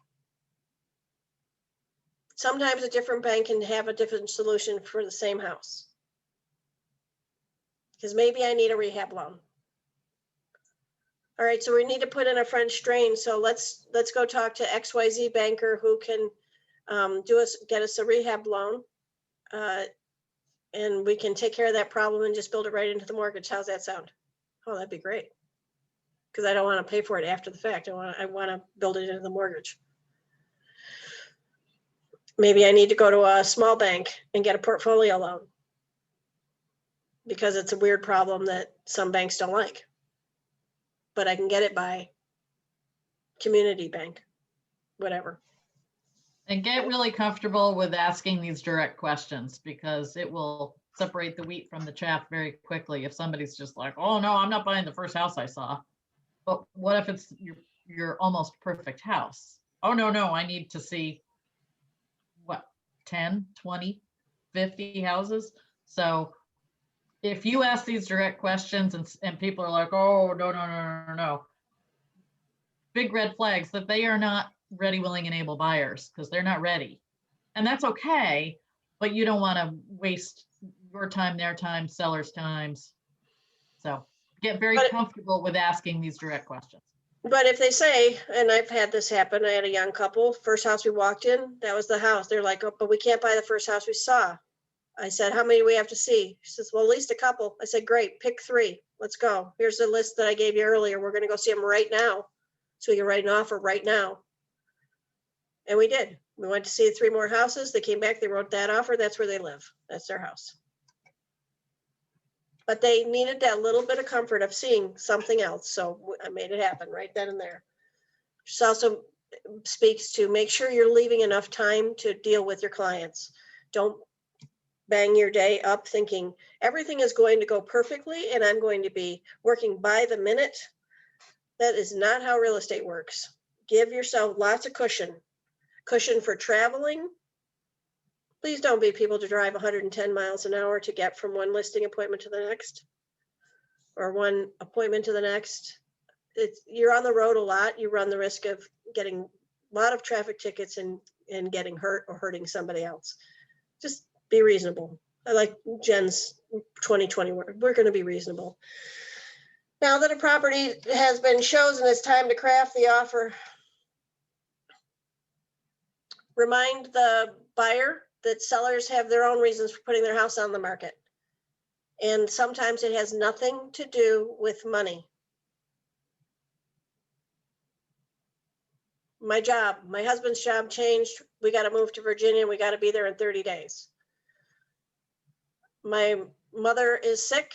My dad just passed away. I got to relocate and go down and take care of her. All you type A personalities out there, it's not always about the money. It's not, and you need to know that. Either party may withdraw from offers at any time prior to acceptance. It's important to respond in a timely fashion from the first moment you begin working with a client till the close. At no point do you get to not be timely. As negotiations progress, make sure the offer continues to clearly represent the buyer's intentions. So here's a thing that happens all the time. A buyer's agent, a listing agent get on the phone.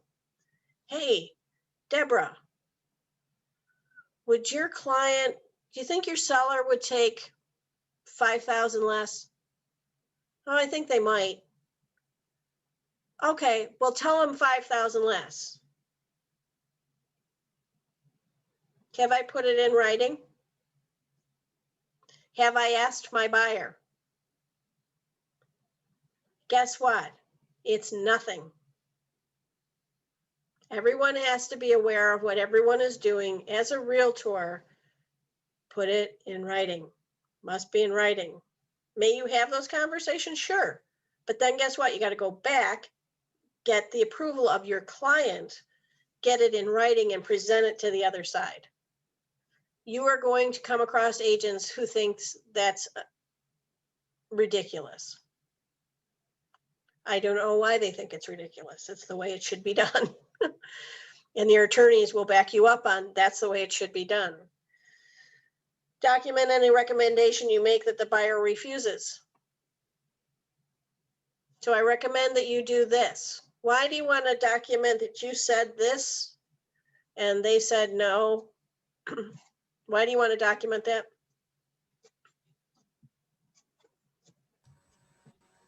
Because they can turn it back on you. that You didn't betcha. offer. It's going to be your fault when they didn't do it. So write it down and get them to initial it.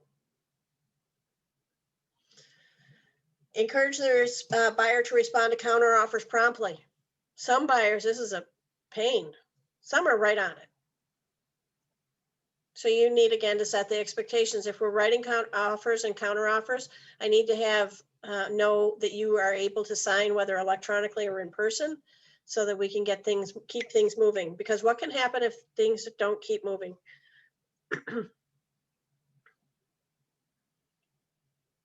We don't make our closing date. Worse than that.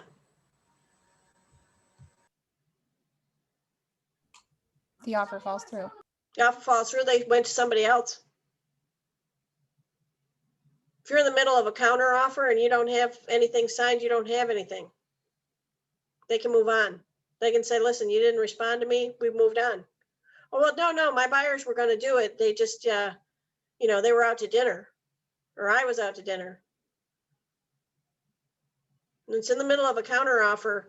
If there's times attached, you have to respond within those timeframes. And remember, you're writing them. They're writing them. So make sure you're staying within those timeframes. Jen, did you have anything to say there? Okay. Verify all changes have initial signatures where needed. Because of people that I work with in my office, I've changed a few things. A PCD in property condition disclosure in New York State used to have initials on every single page, and now it doesn't, only a signature on the last page. I don't know how it is across the state. That's in the Rochester area. One of the agents in my office said, because she got used to it always having initials, she just puts a spot for initials on every single page because one time, and she's done hundreds and hundreds of deals, one time a client said, you never showed me page 2. And I was like, that's a good point. So I decided not to have that problem. I just have them initial it. I have them initial every page. Takes 2 seconds to put that on there. Especially, I like to do my contracts on Authenticign and Transaction Desk when possible. Is it possible 100% of the time? No. Sometimes it's not convenient because I'm remote and I can't get a good signal. Sometimes it's because my client just can't manage it. In those cases, I use paper. Every other time I'm electronic. And I can add an initial anywhere I want. Keep calm and think win-win. So does win-win mean that everybody's going to be happy? Everybody's going to be pooping rainbows? What does win-win mean?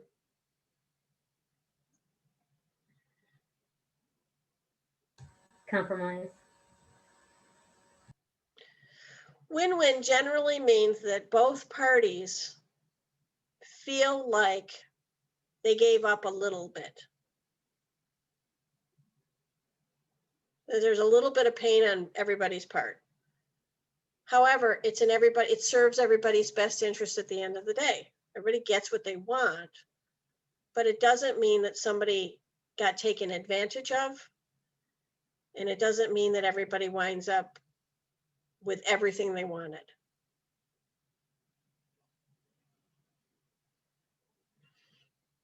So if you were all live and in person, I'd have you all stand up. And I'd have you so just imagine with me for a minute, everybody stick your right arm out stiff and pretend it's on somebody else's shoulder. Come on, I see nobody putting their hand out. Come on, hands out. It's on somebody else's shoulder. They're facing you. They've got their arm against your other shoulder. All right, now if I asked you both to take a step forward, can you? You're both pushing. Your arms are extended fully. Can you take a step forward? What would I have to do to take a step forward with that other person? Bend a little.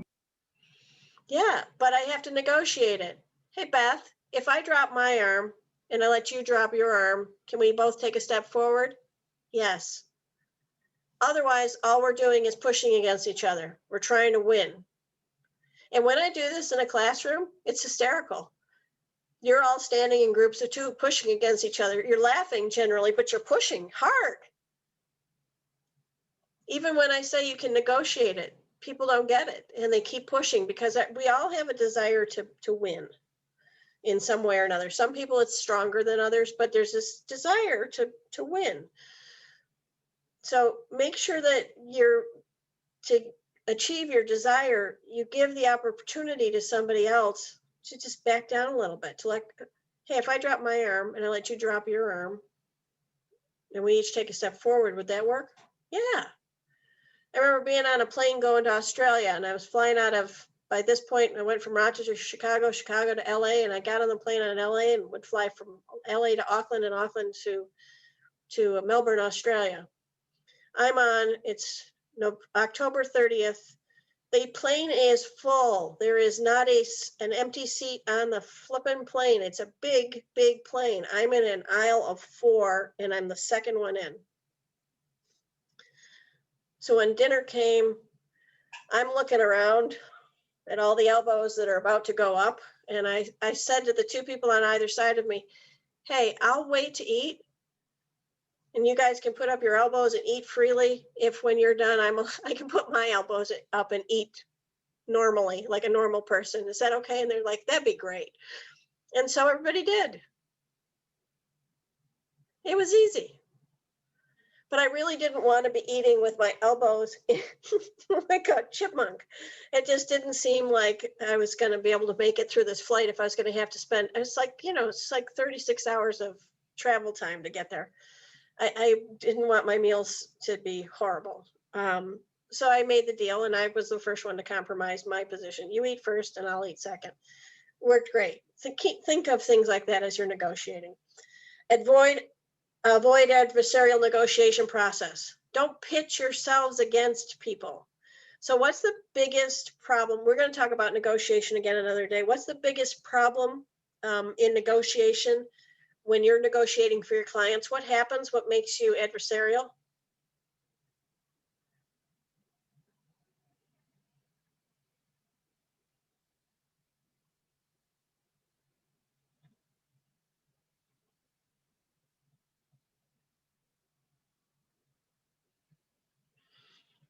Who are you representing? Your client. All right. So have you gotten emotionally attached to them in this decision? Maybe. That's where you get adversarial. You start to take it personally, and you haven't distanced yourself from their emotions. So when you go in to negotiate, you got to take a big deep breath, and remember you're there as the professional, not as their buddy, not as their friend. This is really hard. You get close to people. This isn't personal. You're there to represent the objective side. You're there to be the business professional. So you need to put the emotion behind you to get the deal to work. Does that make sense? Be the calm in the storm. And to do that, you have to remove yourself from their emotion. And trust me, there are going to be clients you are going to sit and cry with for a variety of reasons. You will sit and cry with clients, and you will have clients who will occasionally bawl their eyes out. They'll be in a very difficult situation, and you're there to help them navigate it. And it is really tough not to get emotional about protecting them, helping them to get what they want. You are much more apt to be able to help them if you can stay a little bit neutral. I personally really struggle with that because, man, if I'm working with you, you're my friend. I really care about you, and I want everything to work out really well. And I find this really hard to do. You have to do it. You have to get back in your, I like to say, get back in your feet, ground yourself, center yourself, take those deep breaths in, let that deep breath out, and then work. Work the data, work the statistics, work your CMA to get to the conclusion of the deal. The goal is to broker a sale with terms, conditions, and outcomes that both parties can live with. Not that have them opening champagne and running around the house. They may do that afterward.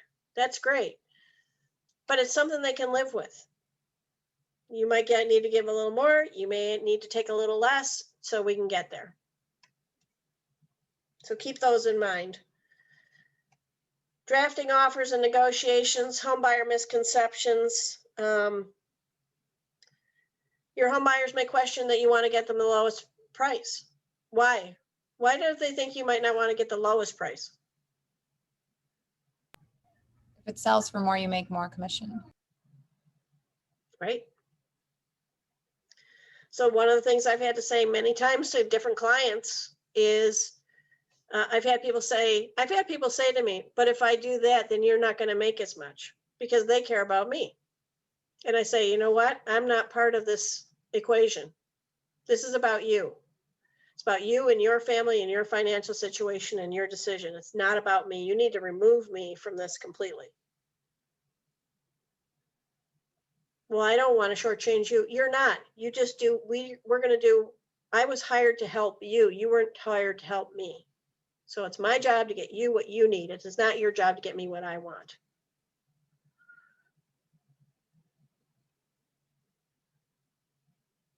And if you don't believe that sincerely, they'll know it. If you do, they buy it. And then they'll make the decision they need to make. Jen, did you want to say something? You had that look on your face. Are they concerned about cash out of pocket for closing costs and monthly payments? You have to have those conversations. So if you get this and you're at the top of your budget, do you have money left over to like buy food, shoes for the kids, make your car payment, gas for your car? It's very easy to get overextended when you're applying for a mortgage because a lot of little details like food aren't included. So they're worried. They're worried. And when we talk about overcoming objections, we're going to talk about the smoke screens that people put up around these issues. They want a house in perfect condition and sellers making all the requested repairs, including maintenance items. So how do you manage that? Set expectations early on. That's not how that works. They're not gonna get a perfect house. And people aren't gonna take care of maintenance items just because you're moving in. They wonder if something's better. We've talked about that. They want to start low because you can always raise the price up higher, right? Can you do that in a seller's market?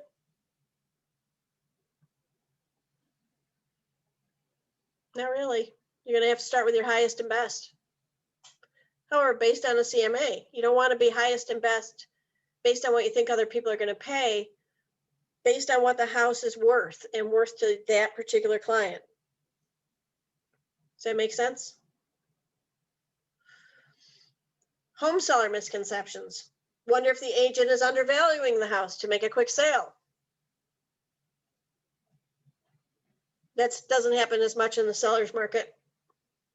They feel pressure to get the highest price based on perception of what other homes have sold for. So when you're doing the home, when you're a local expert and you're doing your CMA, if you've actually gone into homes and you've looked at homes and you know what the neighborhood has, you're going to know why the Joneses house 3 doors down sold for $40,000 more, because they have a new roof, a new kitchen in the last 2 years. They refinished all the floors and they put a big deck on the back. Guess what? The neighbor 3 doors down who's selling may not know them that well to know that those things happened inside the house. So if you know, because you've gone to visit your homes, even if it's online to look in the past, as new agents, you can be doing that. Some of the things you can be doing with your time right now, come the local expert. What's sold in the neighborhood you want? What's it look like? What do the pictures look like? One of the things I love to do is to look back at the history of of houses. What happened when they sold it 5 years ago? What changed? Anything? What happened 10 years ago? I like to look at the pictures and see the progression or the non-progression.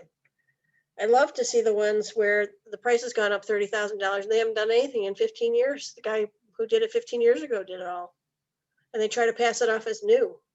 You're going to see the word newer in a lot of MLS. Newer is a very vague term.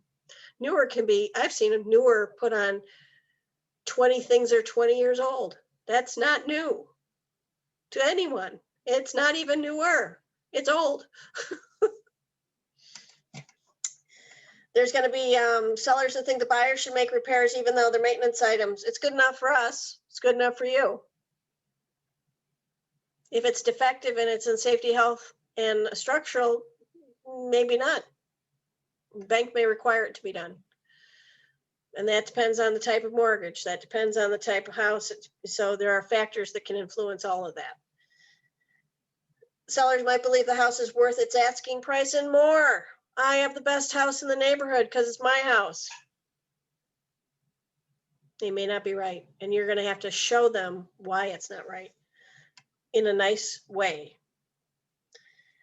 Often start high because we can always come down later. Anybody have a line of some kind that you could say to a seller? It says, I want to start high and then we can come down later. What's something you could say to them to maybe get them off that thinking? You might lose some good potential buyers. Right. What happens to a house that's on the market for a while? Price goes down. Why, Max? Well, because I mean, if it's on the market for a while and people see that it's been listed for 4 or 5 months, they'll probably think that people aren't buying it, not just because of the price, but they'll think that there's probably something wrong with it. Yeah, whether and it's it's subconscious not 4 or or 5 months anymore. Right now, that'd be 4 or 5 weeks. yeah. Yeah, the longer it's on the market, the lower the price goes. Period. Yep. People think, what? I've seen that one. It's been on the market for a while. There must be something wrong with it. What's wrong with it? They'll call you up. They'll say, what's wrong with this house? And sometimes the answer is it's overpriced. Misconceptions can set up barriers to negotiations before they even begin. So how do you solve a misconception?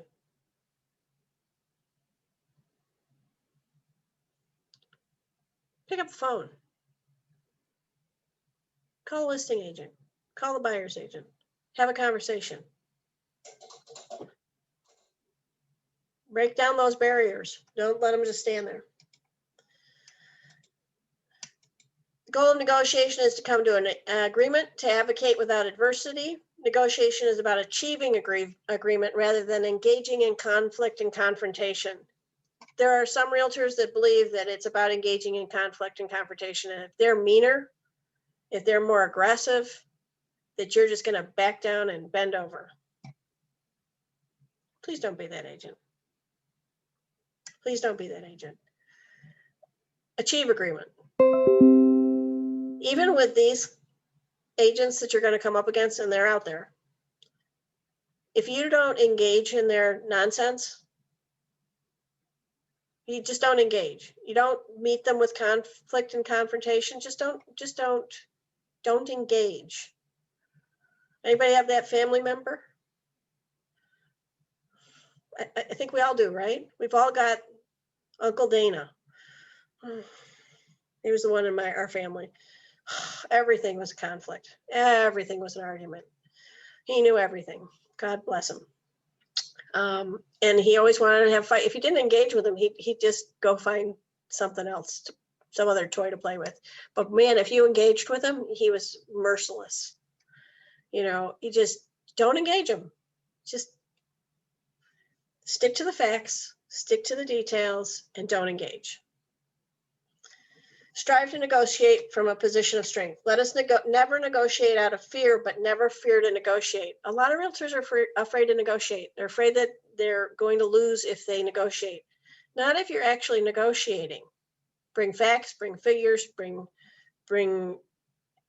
expertise and knowledge to the situation. Even in a seller's market, if you got 40 offers, and it's way overpriced, guess what the house still has to do if there's a mortgage involved? What's it have to do? Appraise. Appraise. It's not a small thing. So make sure that you think it's going to appraise. It will appraise higher if there are 40 offers. It may not appraise as high as the numbers are going. So the better offer might be the reasonable offer that's still over, but not 50% over. However, if you're going up against cash, forget it. I had buyers who went in on a house. We wrote an offer. It was listed at 69. They went in at 72 with an escalation clause to 77. There were 27 offers written on the house. It took me 3 months to find out what the house finally sold for. Somebody take a stab. It was listed for $69,900. How much do you think it sold for? $69,900. 120. Almost had a stroke. But it was cash. Investor who bought it knew that they could rent it for more money because of where it was and the size and the condition of the home. 120,000. I almost had a stroke. I couldn't believe it. So there was no way they could possibly have won that offer. Stages of negotiation, preparation. You Hang on a minute, Maggie. Shauna's got a question. Sure, Shauna. Do listing agents, do they typically disclose, like when you've submitted an offer, that they've got X amount of offers? Depends on the agent. Some will tell you, some won't. Some will say we have other offers. Some won't even tell you anything. Some will say, so for me as a listing agent, like the little house I told you I had in the city that had people in and out of it all day Saturday and all day Sunday, on all the offers that I got, when people called me to say they were sending over an offer, and some of them never did that, they just sent me offers, which you should always let a listing agent know there's an offer on its way in case it doesn't arrive or they overlook it. I would tell people, I am receiving offers and I'm expecting to receive more, or I may say, Aaron, thanks so much for calling. I haven't received any offers at this moment, but I'm expecting. I've heard from 3 other agents who told me to expect them, or I've heard from other agents who told me to expect them. What don't I reveal? Exactly how much and what they are. Terms and conditions, right? Why not? Disclosure. That's one. Why else? Well, you'd be leading them. You'd be leading them to go to a certain price point or misleading them in some way, potentially. That's a possibility. Why else? What if I accept an offer that's 40% over? We get along 3/4 of the way through the deal and the deal falls apart for some reason. Other people now know about. Yeah, so Lisa was right. It's disclosure. I've disclosed all of the pertinent details and they know what I sold the house for. It's not their business. So after closing, whatever's in the MLS can be disclosed, and you can't disclose anything without the seller's permission. Okay, so be careful what you do disclose, but you can say, I've received a strong offer. They can interpret that any way they want. But I try to be fair-minded with people and let them know, yeah, I'm getting offers, and I'm getting good offers, so that they know that they've got to, give me their highest and best if they really want the house. Exchange information, share what's important to the client, price, timing, financing, inspections. What else?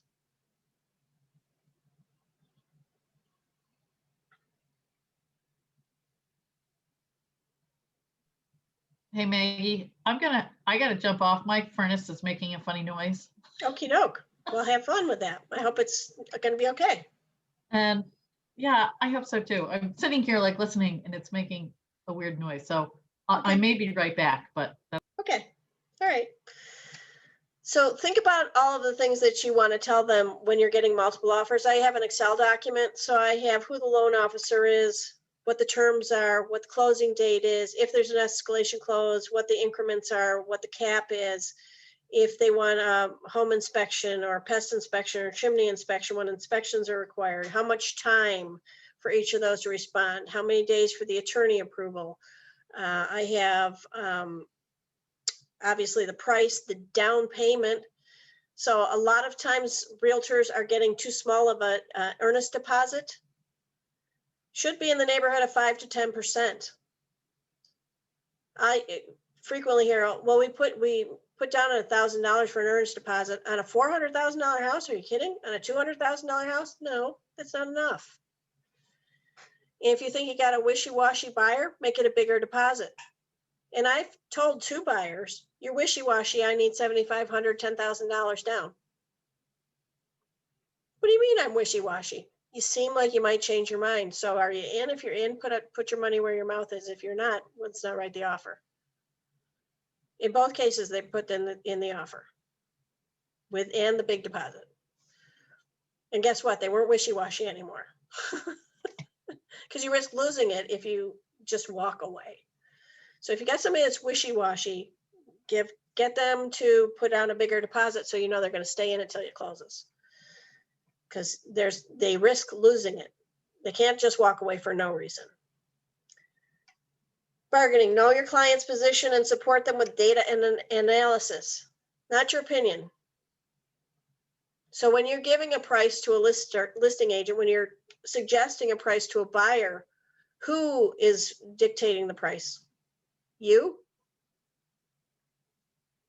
Who? I see shaking heads. Who is? The market. There you go. Perfect, Max. Guide the process with the reasonable person script. Be reasonable.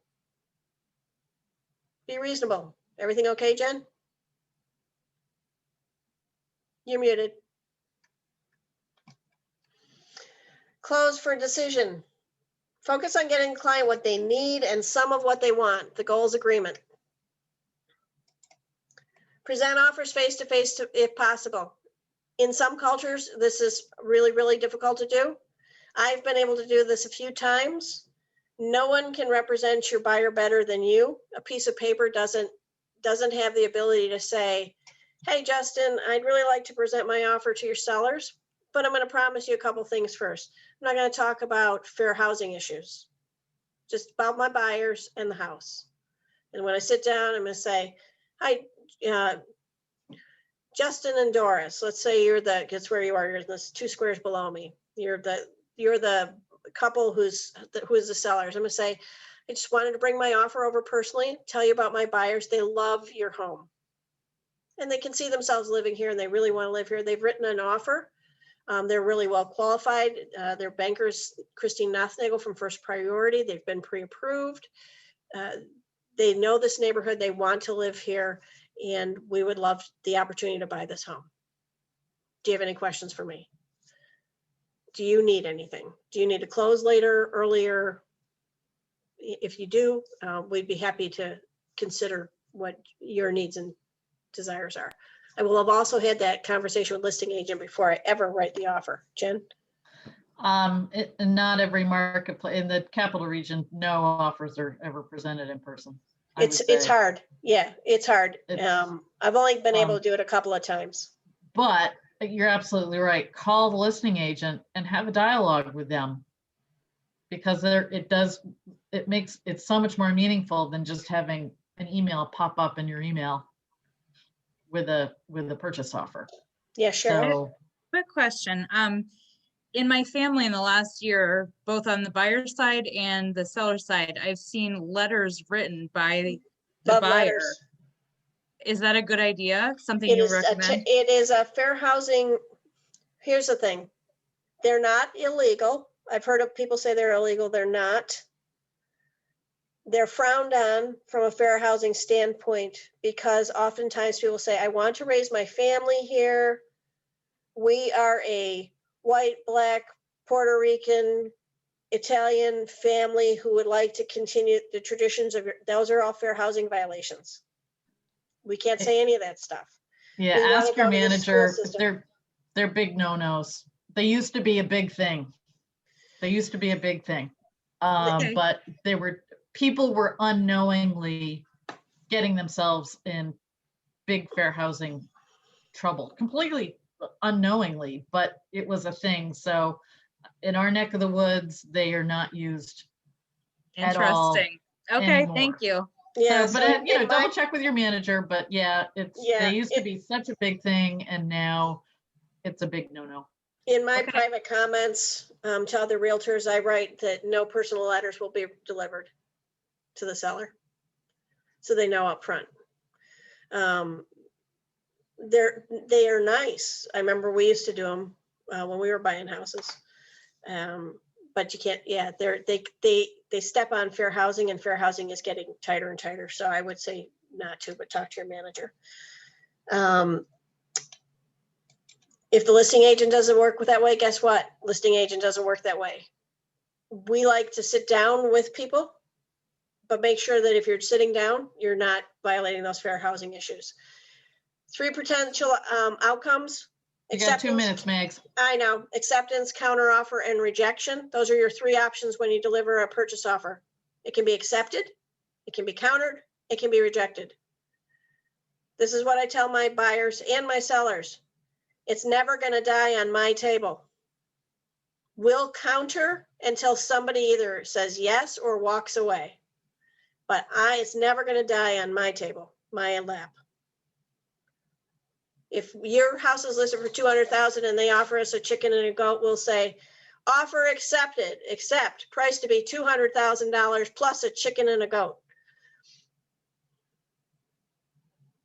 And let them counter. You can counter, a counter can come right back at the listing price from the selling side. Move toward the middle. Keep moving toward the middle. But I say you don't ever reject. That's taking it personally, and don't do that. Don't take the offer personally. Just say, fine, we'll say accept this. You can say accept anything.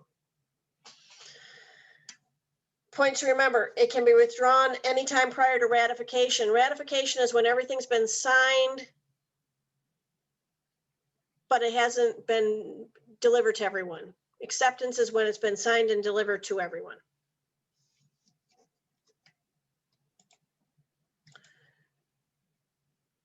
Determining a buyer's strength, cash, conventional, 5%, 10%, 20% or more down.